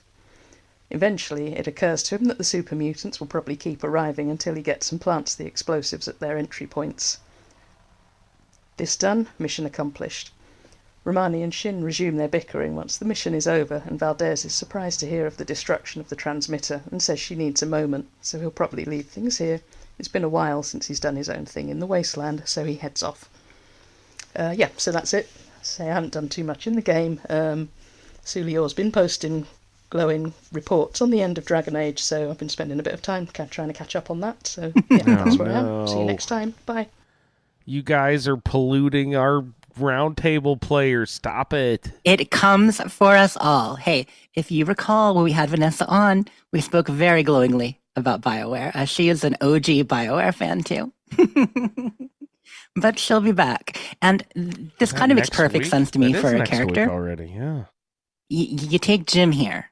You know, after going through these last couple quests with the Brotherhood, I mean, I'd be like, I joined this organization with structure, military. They've got, they want to help people. Like, what is with this bickering? What is with this drama? Am I in high school? The whole Romani Shin situation. It can be a bit much. So I do not blame Jim for wanting to step away and clear his head a little bit. Absolutely. She mentioned being able to eat a body at like lightning quick speed or whatever. I just started using the cannibal mechanic in battle instead of stim packs because it heals faster, and they have sped up the animation so fast that it is actually faster to drop to your knees, eat somebody, and spring back up and have blood spraying everywhere. That is now faster. You can do that twice in the time that you can do one stim pack and try to do another stim pack. Not that you need to, because it boosts your healing and everything so much that it's even more effective, more efficient than a stim. I don't even use stim packs anymore. The cannibal mechanic is pretty amazing, and like she mentioned, it is so fucking fast now. I remember when they first used it back in the day, it was like you basically rolled out a picnic blanket. You know what I mean? Yeah, you brought a meal. Definitely longer. Yeah. And, the other thing is that if you keep your weapon drawn, during that animation, it's even faster and your weapon's still drawn. And half the time you don't even actually drop to your knees. It just does it as you're standing there. It just does it. Yeah, while you're standing. Yep. It's pretty great. It was funny. You looked a little bit like the cat that ate the canary while he was explaining that, Ray, too. You're like, yep, it's better. It's the way to go. Yeah, I am. Fuck stim packs. Yeah. It is funny how quick it is. But effective. Yep. But yeah, I really enjoyed that story of Mr. Sophie. Absolutely. And Vanessa is on next week, I believe. And we are recording not on our usual Friday night time. That's true. Right. It'll be a different time. Saturday afternoon around 1:00 p.m. I believe that's when we established. So mark your calendars, everybody. Vanessa on the program next week. Altered schedule. So Yep. looking forward to that. All right, we have one more batch of feedback here from our good buddy Pet Boy Steve. Let's check in and say Kia ora, Steve. Kia ora, everybody. Steve here with my feedback for Wilson Phillips. We completed Over and Out. I really enjoyed the dungeon. It reminds me of the first time I went through it. It's a shame that some of these fun locations only get seen once, and SCOTUS is hilarious. I was inspired by the name, SCOTUS and MOTUS. So on my main character, I put the white dog pet from the scoreboard in an enclaved theme base I have, and I named it Doggus. Speaking of the scoreboard, score check. I hit 100 yesterday. Scorecation! But anyways, back to Wilson Phillips. She is level 36 now. We also did the best defense, and I really enjoyed that one as well. I like these quests that came in from Wastelanders. Finished up at Atlas, and looking in my inventory, I have the Warglaive, the Oathbreaker, which is awesome, and a nice melee weapon to run around with. And I also, along the way, picked up a pump shotgun with vampire and explosive and +3 agility. I mean, come on. That's great. I named it China Phillips. So it's level 25, so maybe not a forever weapon, but it's nothing to scoff at. I don't have any regular mods for it, like a better stock or anything. And my intelligence is still only 1, so I can't really mod it myself much. I have to learn any mods as well, and scrap other shotguns for those. But I'm shopping at any vendors I pass and seeing if I can find some to attach. I have not. Or plans that I might be able to apply with a 1 intelligence. That's assuming I don't take 1 card in Gunsmith and put it in there. I'm still just trying to leave it as, a crippled stat, so I'm not even planning on doing that. I could, because my card of choice for intelligence was Wrecking Ball, which, that's for wrecking other people's attacking camps? other people's workshops or camps, and I don't really do that. Nobody really does that. I have a much comment except for there. Just some wait. griefers. So anyway, it's just kind of a crippled stat. I even make sure I join explorer parties to get the endurance boost and not boost my intelligence, like you'd get in the casual parties. It's fun to work around the system. Yeah, so I did go down into Mana again to get shotguns off the mole miners to scrap. I found 1. It beats none. I am also about to finish off the Mistress of Mystery quests. I'm on the very last one there. I've just got to go find them. And also my assigned building type is Courtyard. And I noted that the Palace of the Winding Path walls building kit was on sale in the Atomic Shop. And I picked that up because I think that'll make some fantastic walls for a courtyard. I am assigned in the Savage Divide, and my assigned resource is wood. I'm not worried about the wood though. I found a cool place kind of by the Atlas, and I think I might make that my courtyard there. I've also been having fun ever as I've been running back and forth across the Appalachia. I've been running across all my old camp locations that I made on all my other characters on either my main or my multiples of Roundtable characters that have run around, and it's kind of fun to see my old campsites that I haven't seen for a while. Yep. But anyways, I do look forward to playing around and making my camp for Wilson Phillips with those new walls from the Path of the Winding Path, Palace of the Winding Path. And yeah, it is hilarious that we can build crazy and fantastic items from the Atomic Shop, but we can't build basic items.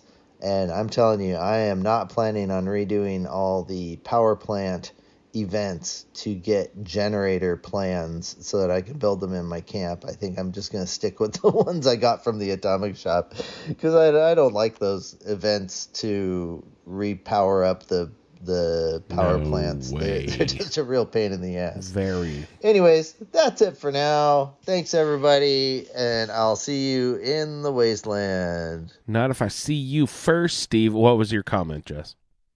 Oh, I wanted to bring that up because he mentioned Wrecking Ball. So, fun fact on Wrecking Ball. Wrecking Ball is officially the least used card in the entire perk card loadout for Fallout 76. This was stated by Hydra Skills, who is the lead live programmer for Bethesda Game Studios. He's the lead live programmer on Fallout 76. And yeah, it was in, I think, November. He just mentioned that in a comment on Discord. So, least used perk. But here's the thing about that is that this is one of the cards that has been reworked with the update. And the new card now does damage to your own workshop items too. So you can damage other people's camps, but you can also damage your own. And for builders, this is magic. This is no more having to set out traps, no more having to rig up flamethrowers and, turning them on, or doing PvP with a friend to help you destroy things quicker to layer them in and merge them together. You can now merge items much easier if you use this card. So actually very useful for advanced building. Ray, what would you guess? She just told us the least used card.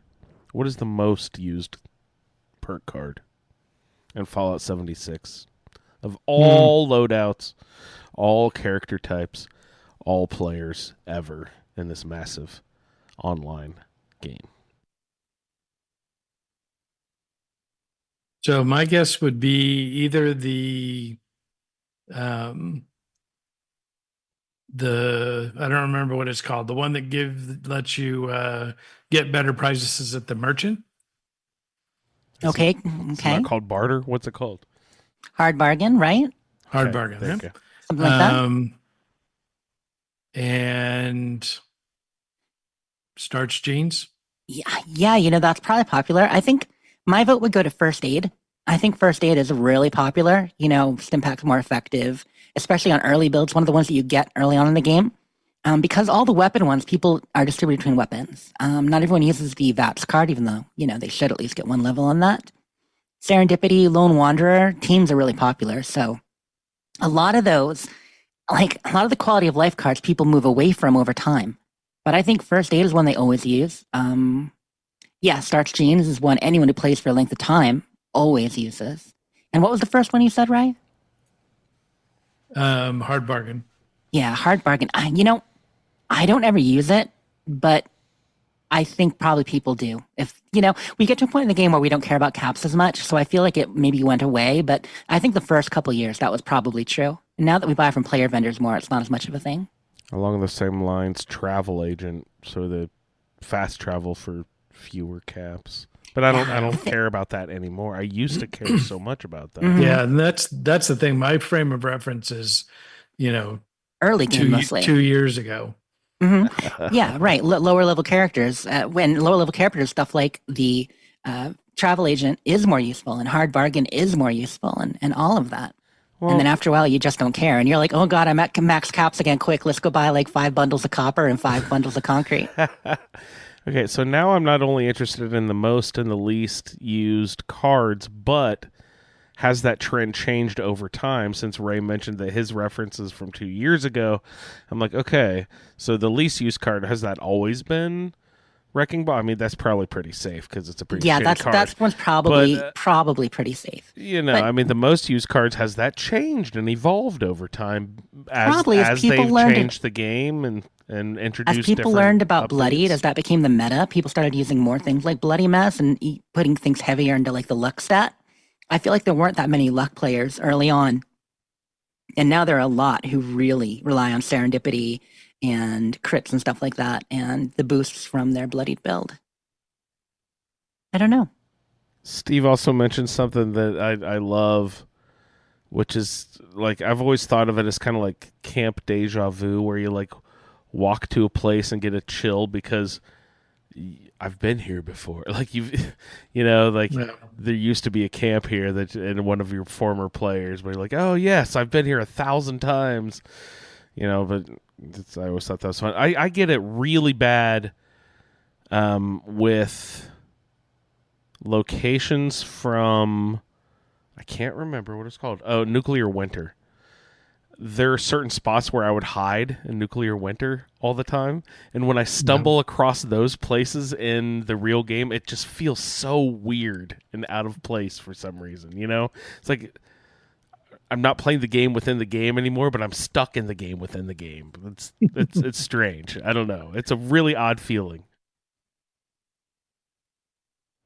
And he mentioned China Phillips because he's Wilson Phillips, got the weapon named China Phillips.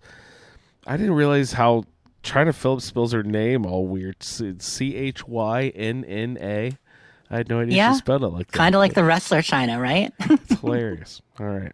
Hey, thank you, Pip Boy Steve. Always a pleasure to hear from you, sir.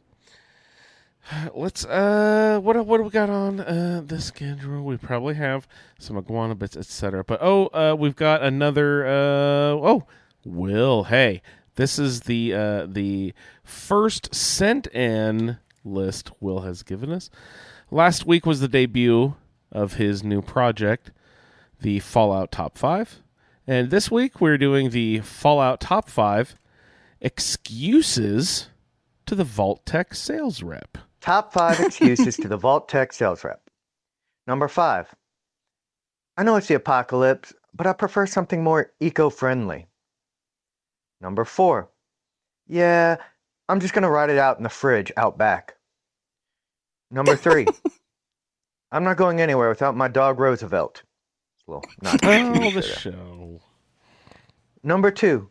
Sorry, blue just isn't my color. And okay, the pause number it, one excuse to the Vault. Oh wait, we're gonna do drum rolls the whole time. I forgot about that. Blue just isn't my color. That was fantastic, yes, Will. I Love that. it. But here we go. Drum roll. Okay, drum roll, please. Tech sales rep. So wait, if I stay up here, I might become a ghoul and live forever?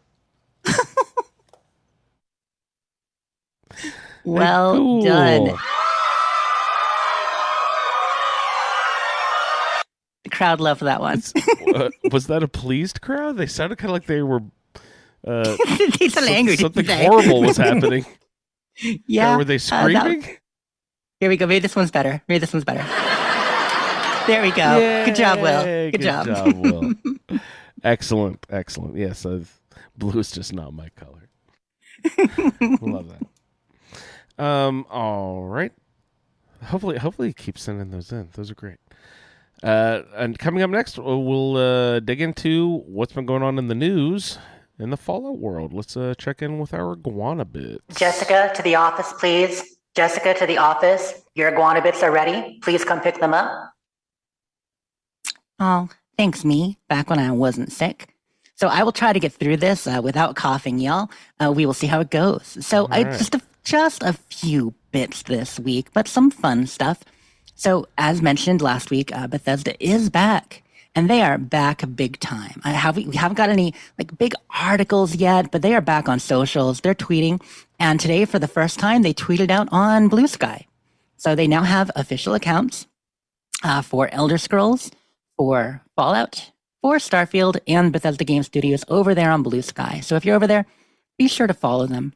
I don't feel right now because I technically have more followers than Bethesda Game Studios. We got to fix that. Got to fix that, y'all. Follow them. Awesome.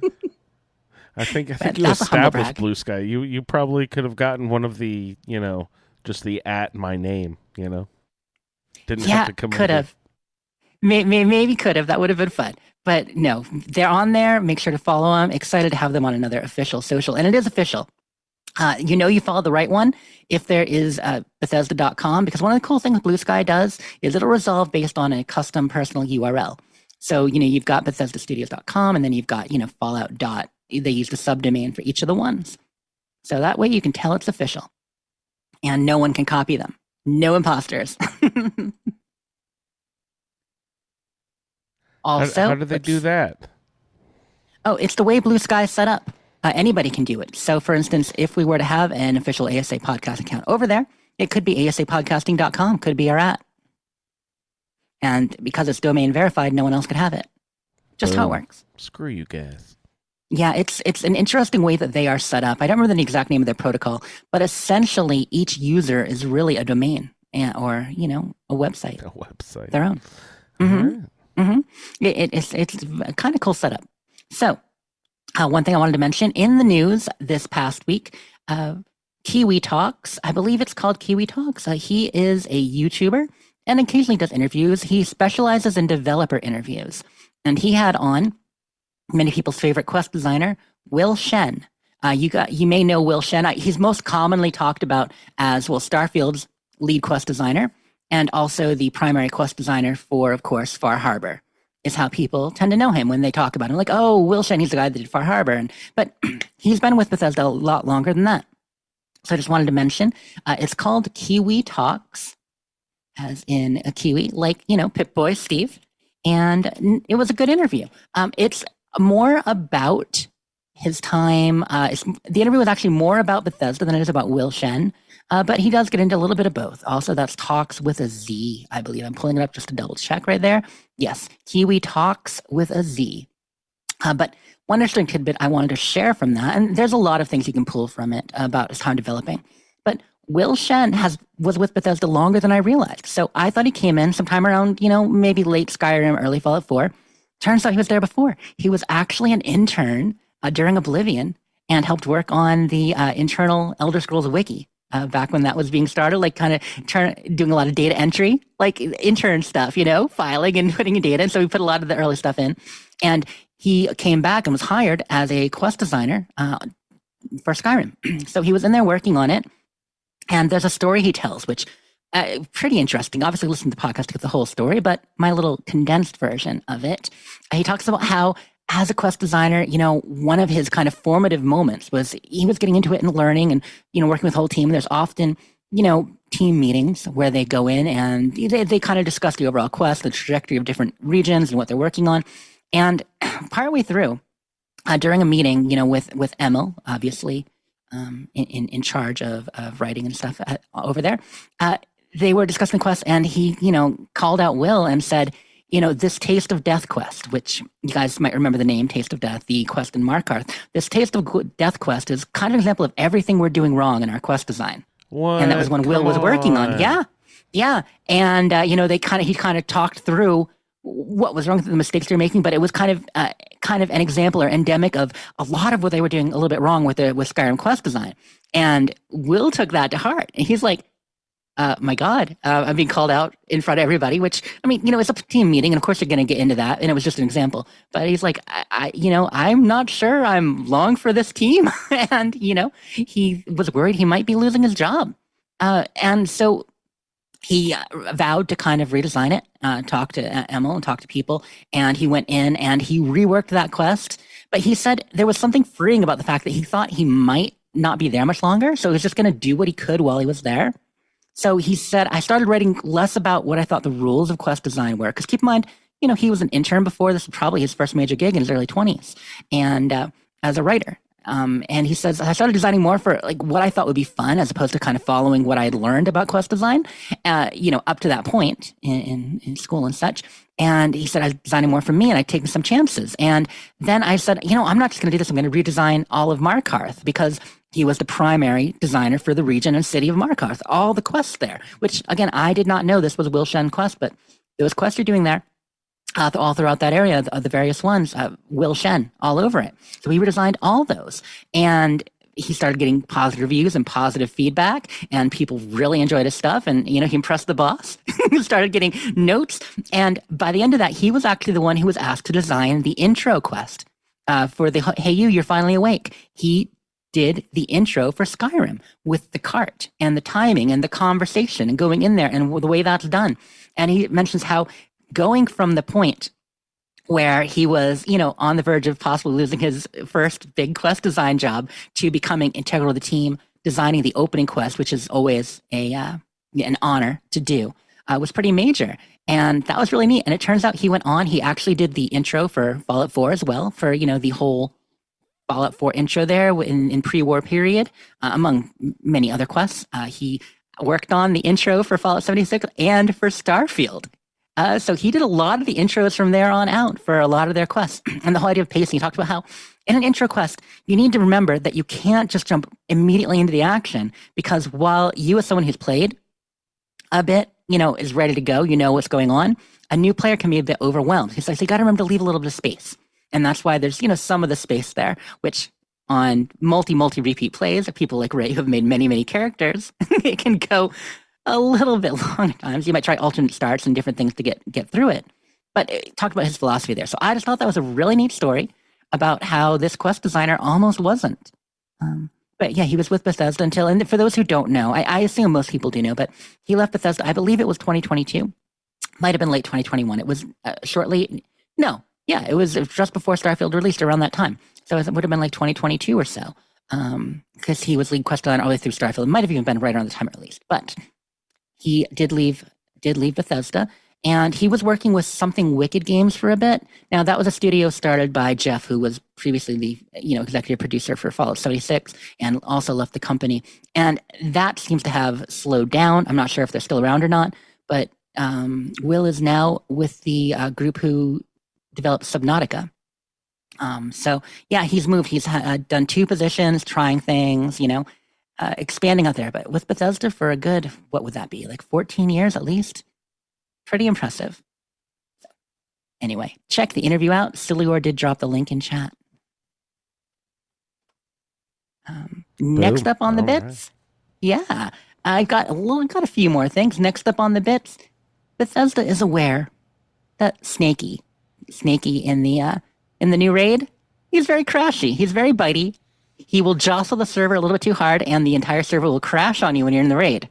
They know. So they are collecting feedback right now in the Discord. They actually made a special channel just for Xbox players, because they're trying to break it down by what's going wrong on each system, what's causing it. It does seem to be different things. And so they were gathering Xbox feedback all day yesterday and today, and kind of going through and working on that. So yeah, they're fixing Snakey. That's one of their first big missions coming back on 76. It's big not news. Just for the people in the raid. Mm-hmm. It ruins the game for everybody. No, it really is it really is just the raid as far as I know. No. I've been crashing like crazy, just normal sitting around. So I was like, oh, I wonder what's this. So I restarted my Xbox, and then it was still crashing a few times every gameplay, and then I finally put 2 and 2 together. It's because the raid stuff is crashing. Since things are crashier post update, like pretty much every major update. Not every, but most. There's a period of time where they're crashier for a bit, and then they kind of work it out, iron out what's going on, hammer it down. Yeah, and with the raid specifically, it's definitely happening to people in the raid getting fully booted. They even have to get to the point where they have to exit the game, and sometimes even restart their Xbox in order to get back in and be able to play normally. So yeah, it's a pain, and obviously the server themselves. So hopefully they work on that. Big news came out from Xbox. Last week we had talked about the Developer Direct coming up and, what that could mean for announcements and such. Well, turns out it is going to be Thursday, January 23rd. So we were right on the date. And this is going to be where Xbox does their big reveal. Well, not big reveal, but big deep dive on upcoming games for this year. And so there are 4 announced games. Well, sort of.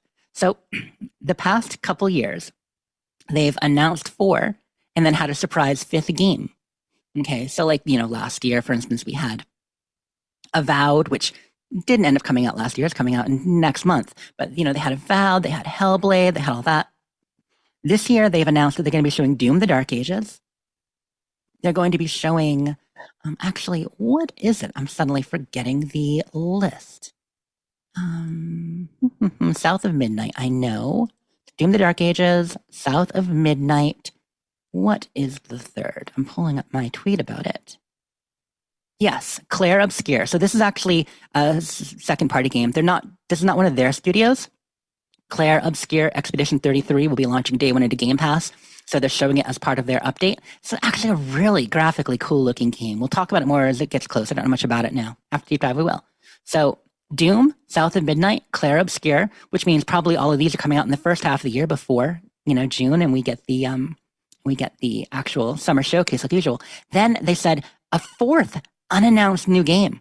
And the way that they had worded it, if I pull up the actual news article, they said we're going to take you to a surprise location for a new game. Another studio's brand new game. So we don't know what that is. We don't know what that is, but it says brand new. So it's probably not the Oblivion remaster.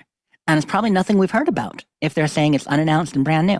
So we'll see, although technically Oblivion is unannounced. But I got to thinking. Every year we've had 4 games and 1 surprise.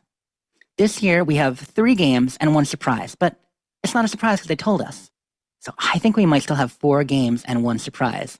And what if that last surprise, okay, I actually started a big old thread on Twitter and Blue Sky and talked to people here about this. Like there's all kinds of speculation. It could be so many things. 4 games and 1 surprise. This is a pattern? This is a pattern. This is the last 2 years in a row. That's what they've done. 4 games and 1 surprise. So 4 games and then boom, you got Hi-Fi Rush. Total surprise. And then last year it was 4 games and boom, you got Visions of Mana. Total surprise. Not announced. So for this, are they going to do it too? They could. And it could be the Oblivion remaster. But some people are saying, including Juicehead, who has some sources, that he doesn't think it is going to be that. So what else could it be? Well, ZeniMax Online Studios, the people behind Elder Scrolls Online, they announced a few months ago that Elder Scrolls Online is moving into maintenance mode. Guys, these aren't iguana bits. This is iguana speculation tonight. Okay, I hope you like your bits a little bit spicy, a little bit like experimental, because this is pure just speculation. But Iguana bits caliente. Exactly. But what if they're doing that because they are just about ready to do final polish and ship on their next big game, which will not be maintenance mode, but will be live. And yeah, what if that's revealed coming up? So that's one possibility. Another thing is, of course, Double Fine. Double Fine Studios, for those who know, one of the Xbox studios hasn't done a game since Psychonauts 2. There are so many possibilities. Technically, Forza Horizon, the next one. I mean, there are many, many possibilities. And goodness knows our crowd mostly want it to be the Oblivion remaster. But we'll find out. And that's just a little under 2 weeks. I don't know if Bob wants me to launch into Oblivion talk anymore. Yeah, he was a bit.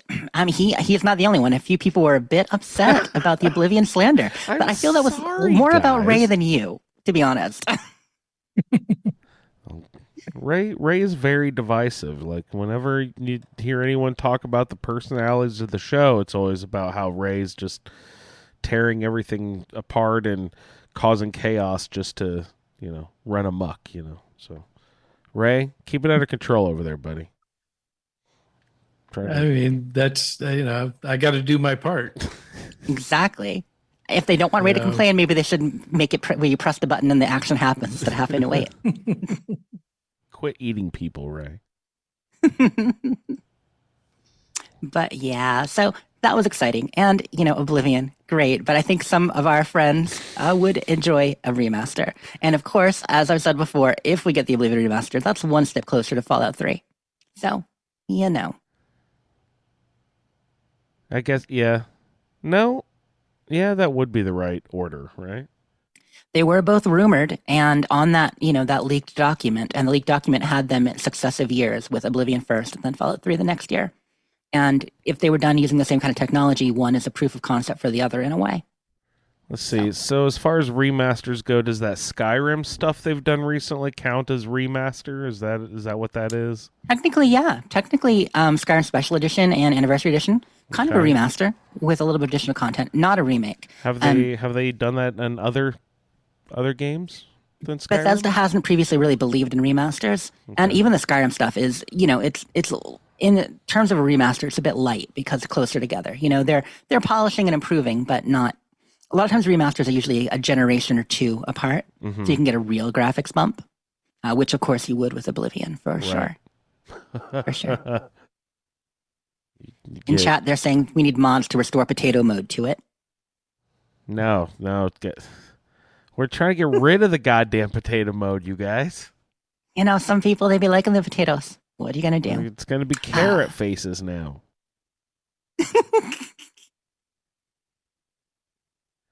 Did you have something, Ray? I think they're only going to announce 3 games. You think it's only the 3? Yeah. Can you go the other direction? Yeah. And then we're just kidding about the surprise. Oh my God, do you know how mad people would be? What are the 3 games? Well, yeah, the 3 that they are showing that we already know about, like I said, are going to be Doom, which is Doom, obviously the next Doom, but it's the Dark Ages, so it's a medieval themed Doom. Very cool looking. Okay. I don't know, Ray, do you like Doom? It is first person. I never really got into Doom. Nope. Yeah.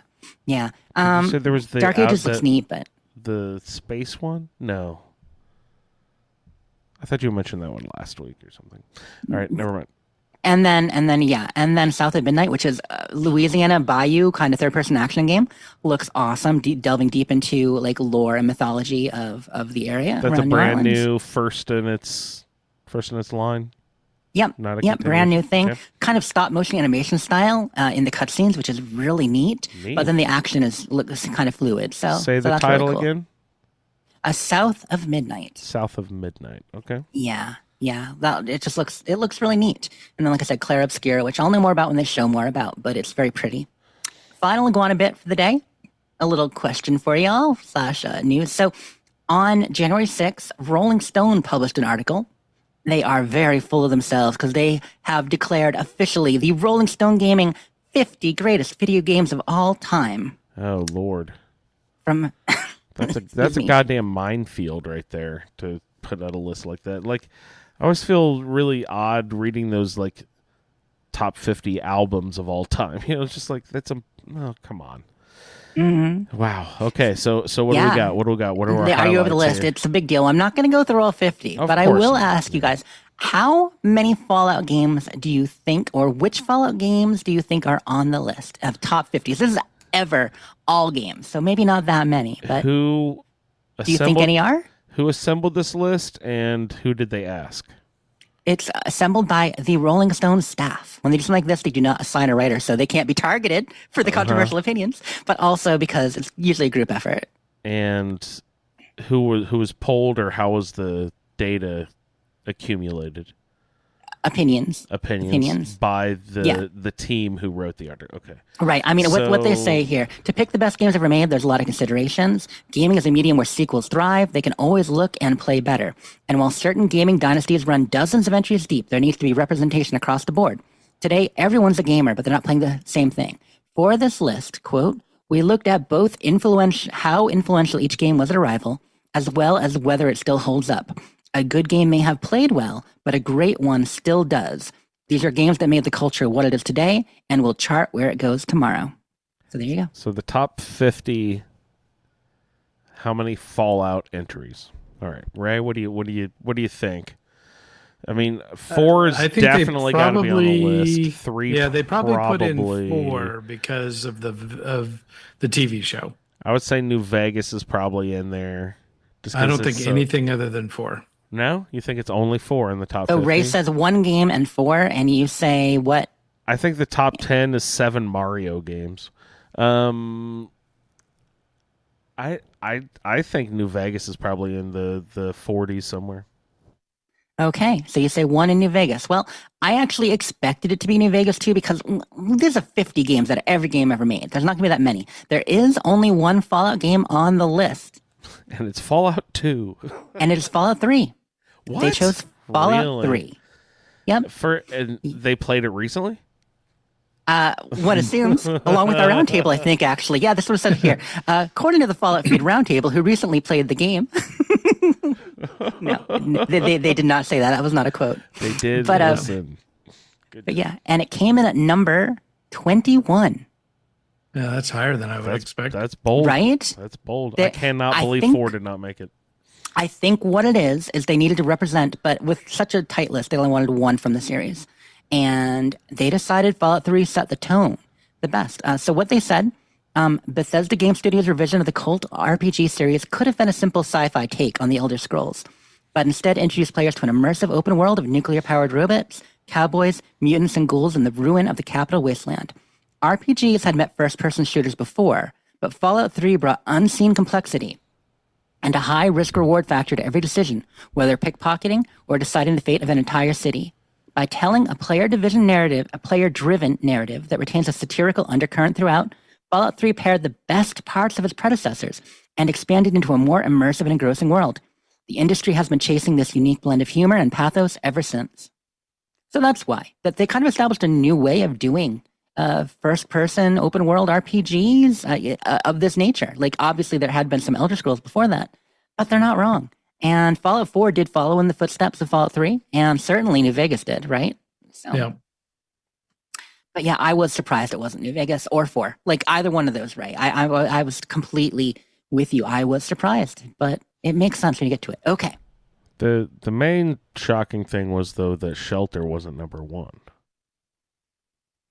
Yeah, you know what? I'm sure that's probably they couldn't go any higher than 1, so they had to leave it off because they didn't want to, didn't want to put it any lower. It's a negative 1 if you keep looking harder at the list. They go 50 to 1. Look at 0. That's Shelter right there. So the next one may be a little bit easier. But what Elder Scrolls game do you think made it on, and where do you think it is on the list? Arena. Number 1. Right? So it's going to go counter to the Fallout, and it's going to be Skyrim. Yep. Of course. It had to be Skyrim. It's got to be top 10, though, right? What do you think, Ray? Where do you think it is? I'd say it's got to be top 10. Yeah, top 10. Top 10 makes sense because of its replayability. Y'all are right on. We get Sullivan in chat saying maybe around 18. Good guess, but actually have that. Skyrim is at number 9, which is interesting because if I remember correctly, it's the 9th best-selling game of all time too. So, right where it belongs. There you go. But yeah, although the Elder Scrolls, here's their little blurb, has been a highlight of role-playing games for years, it wasn't until the 5th installment, Skyrim, that its deeply mechanical vision of first-person fantasy broke through into the mainstream. And it's true. Morrowind made a little bit of a splash. Obviously, gamers love it and hardcore love it. Oblivion, even more of a splash. Obviously, a lot of us love it. But mainstream, Fus Roda, Skyrim definitely went further. In 2011, it seems like Skyrim was everywhere. Its NPC dialogue inspired online memes, and its systems were being folded into just about every game of the era since. But none ever managed to reach the level of complexities as the real deal. Sold as a game where you could go anywhere, do anything. But the elevator pitch never quite does justice to the experience of accidentally stumbling across a sleeping dragon and dual-wielding arcane weapons in the fight of your life. Skyrim? Oh, this is great. I like this write-up. Skyrim is one of the few games that live up to the premise that no 2 playthroughs will ever be the same. You can learn magic in the College of Winterhold, get tangled in the underground schemes of the Thieves Guild, literally underground. You're free to take either side in the civil war between Imperials and Stormcloaks. Sorry, not going to go down that road. But ultimately, Skyrim's biggest strength is giving you the option to just ignore it altogether, allowing you to explore more than 100 dungeons and a stunning array of quests at your own pace. It's awesome. Yeah. Okay. And I don't know if you guys want to get into more of a game with us. Maybe we can make a game of it later. But what game do you think was number 1? Some Mario game. Number 2 is also some Mario game. Number 4 is a Mario game. And number 6 is a Mario game. Well, you got number 4, right? Number 3 is Zelda. Yeah, Ooh, I forgot the pretty Zelda, good. sorry. So you got number 4, right, Andrew? Number 4 was Super Mario World, 1991. Number 1 was Legend of Zelda Breath of the Wild. What? The top number 1 game of all time. That is insane. I think a lot of people would agree. I think Breath of the Wild is number 1 for a lot of people. Insane. Number 2, Tetris. I mean, do they know Q8 exists, motherfuckers? Those mother fluffers don't care about Q8. Number 3 was Grand Theft Auto 5. I've heard that's good. I've never played. Number 4, Super Mario World. Number 5, The Last of Us. I can't Will we believe be happy? I can't not believe Mario's first entry is at 4.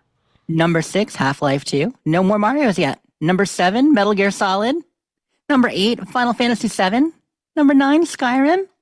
Number 10, Super Metroid. Only one Mario in the top 10 at number 4. And I'm kind of surprised Final Fantasy 7 is that low. I would expect that to be like number 2. Yeah, it made a huge splash, but let's be honest, it's not that great. I've never played it. I don't know. I just know it's so popular. It's really good. It's a lot of people's favorite Final Fantasy, but it's not my favorite. But yeah, I mean, it made the PlayStation kind of what it was in a lot of ways. Yeah. Witcher 3 is at 15 for those who care. But I'm scrolling. Yeah, the next Mario Kart isn't until number 20, but you'd be happy with what it is. What do you think it is? Is it Mario Kart? Andrew? You just said Mario Kart, so. Yeah. Oh, did I say Mario Kart? Yeah, I actually said it. Yeah. Duh. So, yeah, Mario Kart is 20? Wow. How about Bond? Well, and it would have to be because of their criteria, where they're a single game from each franchise. Okay, right. Is the iconic one. So they couldn't have another Super Mario Brothers. It had to be one of the other spinoffs. But I need to shout out Sullivan in chat. He said Mario Kart 64. He was 100% right. See, that brings up a weird thing because what do you consider a Mario game? Is it just the ones that are like the staple Mario 64 and Super Mario World and Super Mario Brothers, or like is Mario Tennis considered, or Mario RPG, or like are those also considered like Mario games? I mean they would be variants on it, but they're all Mario games. But the thing is, they didn't say as a rule, hard and fast rule, that they were only going to do one from each series. But in the way they laid out their criteria, it essentially boiled down to that. But no, there are a couple Marios in there, and there are 2 Metroids in there. So there is a little bit of duplication, but not much. I'm surprised there's not as much retro games represented there. I mean, Tetris was number 2. And what do you consider a retro game? I don't know. Because guess what? Pong is pretty Xbox fucking games great. are retro.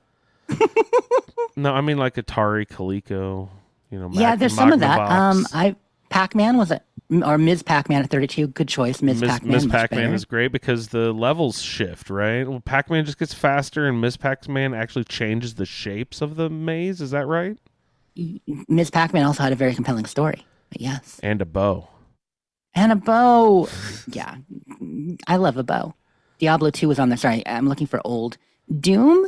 Yeah, there aren't that many old ones. Where's like Q8, and like I jokingly mentioned, but Q8 and Joust are fucking magical games. Q8 and Joust would not be top 50 or even top 100 for most people. Those are amazing fucking games. Yeah, you could make an argument for them, sure, in your top 100 list, personal list, but I mean, how many video games have been released over time, right? But those are the perfect kind of games that would make great phone games for me now.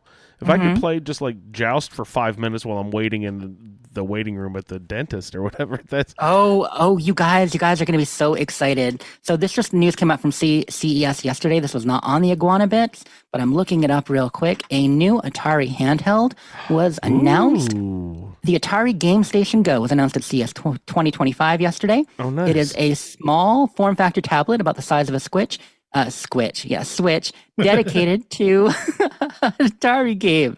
Game Station Go. It looks really awesome. Is it like the original Atari games, or is it like Atari's producing new things for this handheld? It includes 2600 and 7800 games, so original Atari games from both. But also troves of classic arcade games that weren't necessarily on Atari, but were big in the arcade in the 80s. Nice, that's great. Yeah, it actually looks pretty good because there have been a lot of different versions of you plug this in your TV, you play 50 Atari games, but good versions are kind of rare. Like Atari 50 last year was a really nice collection, and this looks to go even beyond that. It looks really, really good. I mean, those are usually just like those. What are they called? Not ROMs. The fucking. Yeah, no, emulation and ROMs. That is one thing. Emulators, right? Yeah, it's just like they usually don't run at the correct speed and stuff. They'll look wonky. What's funny is I'm doing a quick search on the word price in any of these articles. I'm not seeing it. So I don't think price was announced yet, but it can't be too expensive. Yeah, I think that'll wrap the bits. That's the good bits. All right. For Fallout Terminal Velocity tonight, we are taking a trip in Fallout 76 over to Fort Defiance. There are 3 terminals in the series. We'll check in with the first one here with Solior from Fort Defiance. Here we go.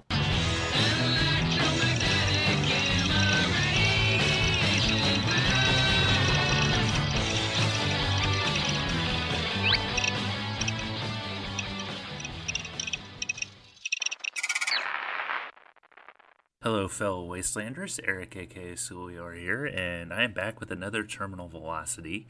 I figured that since we're going through the Brotherhood of Steel story in Fallout 76, now would be the perfect time to go through some of the terminal entries in Fort Defiance.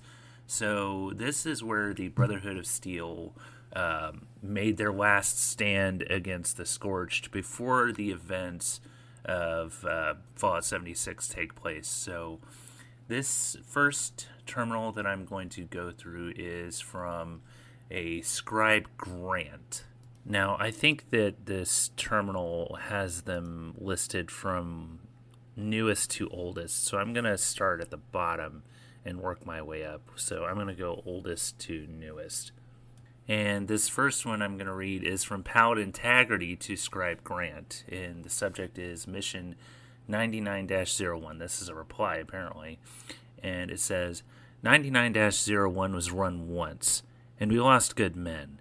Another run at this does more than risk our brothers and sisters' lives. It risks turning the responders into hostiles. We can't afford that now of all times. I keep making allowances for your background, but we're a military outfit. You've made your case. It's been rejected. I don't want to hear another word about this. All right, this next one is from Senior Knight Wilson to Scribe Grant, and it looks like it's a bit of a follow-up to the last email. It says, we don't have the manpower to commit to 99-01. Look around. Taggarty took our best with her on touchdown. If they're not back yet, they're not coming back. But the skies are clearing. We don't need to know more about the Scorched Beasts. They're dead. And a lot of that's because of your work. Be proud and rest easy, soldier.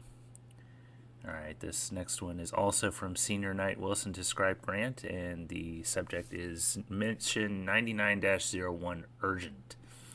It says, we're in the trench we've dug, Grant. Telling everyone mistakes were made doesn't help. Yes, we need to know more about the Scorched Beasts. 99-01 is vital. But let's say I pull out even 2 nights to run this mission. What happens then? Every time we spin up the sonic attractor, it's a life or death struggle to keep a lid on the Scorched Beasts. Take out 2 people and we're dead. All of us. And if we die here, Appalachia dies with us. Focus that brain of yours on keeping those generators up. Getting us enough power if Thunder Mountain falls. Help us hold the line. We need you. Alright, this next one is from Scribe Grant to Knight Wilson, and its subject is Last Plea for 99-01. And it looks like this one was a draft. It says, I'm not the scribe you need, but 99-01 isn't my idea. It's the last message we got from those geniuses on the West Coast. We need to do this. The automated research program is solid. It can conduct iterative research on Scorched Beasts and find their weaknesses. Just 2 men could run the operation out of Vault-Tec University. We may die, yes, but someone's got to figure out how to destroy these bastards once and for all. Don't make it so Taggarty died in vain. Alright, so we also have a few personal notes on Scribe Grant's terminal. This one is on Scribe Tanako. It says, it may be a while before I can write again. Working directly with Scribe Tanako is intimidating. I've read so many of her articles in Tesla Science, cutting-edge research and theories. I don't know how Elder Maxon found her, but we're very fortunate. I try to keep up with her, the schematics she sends, the terminal codes, all of it. I know she has other scribes helping her, but I just don't want to be the one dropping the ball. I had a hard talk with the Paladin. I told her we need more scribes, better scribes, but I think I'm the only civilian she trusts. After Madigan and Fisher, I can't blame her. All right, this next one's titled Making It Home. So, I have a home and some people to help out. Fort Defiance is shaping up. The elevator was the last piece of the puzzle. The hydraulics do need some extra work. Squire Belmonte was stuck in there for 3 hours. Oops. For the longest time, I felt like I was the Brotherhood's pet mechanic. But things have been changing after Maxon talked about the scribes being important. About technology being one of our central missions. It's amazing. The old man gives a speech, and almost overnight people are listening to me. I've earned my place in the Brotherhood. It's nice to be recognized. And that is the last entry on Scribe Grant's terminal. So until next time, I will see you all in the wasteland.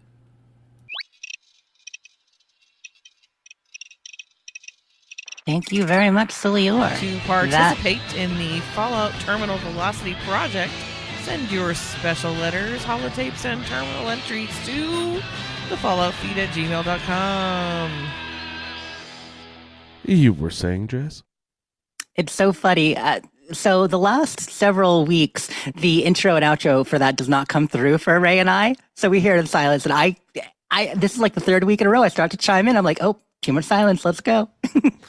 Keep playing the music. There's some weird thing with the new computer, yada yada, where I used to be able to do the live performance thing up, and when I turn it on now, Ray always hears double either himself or me or something. I don't know. It always creates a loop when I use it now. I don't know what I have something It's a set up thing. wrong. We'll get it figured out. But in the meanwhile, yeah, that's why I spoke over top. Well, I have a big old shout out. I was just so excited. I want to give a big shout out to Stratoblaster, who has just hit level 1000 in Fallout 76. No way. 4K!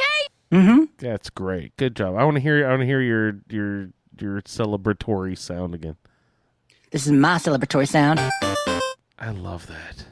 It's pretty good, right? Since we're talking 8-bit, I got to get some of that. I just want to sit here and listen to you play 8-bit sounds all night long. Oh, God, that's the best. We're jumping. Now we're grabbing coins. Blink, blink. But yes, shout out to Stratoblaster. I also want to give a shout out to our friends Kenny and Jack Wiley. Kenny Smyson, a.k.a. Ken Pull, a.k.a. Kenneth Smyson, if you're not me. But yeah, Kenny and Jack Wiley, Jared on Facebook, they started a Starfield podcast. Woohoo! They did the first episode. It's called Starfield Report. So there's another place besides, Solior's Starfield Sandwich. Solior and our friend Kelsey, KDB, do Starfield Sandwich. And now they're doing Starfield Report with these two. And of course, I've got the Starfield Lorecast, which another episode will come out as soon as I'm not coughing so much trying to talk. But yeah, exciting. So just, big shout out to them. Congrats on your first episode. Super sweet. Congrats, guys. Mm-hmm. Do you want another one, Andrew? Do you want another? Yes, please. Give me all of them. Game over, man. Game over. Classic.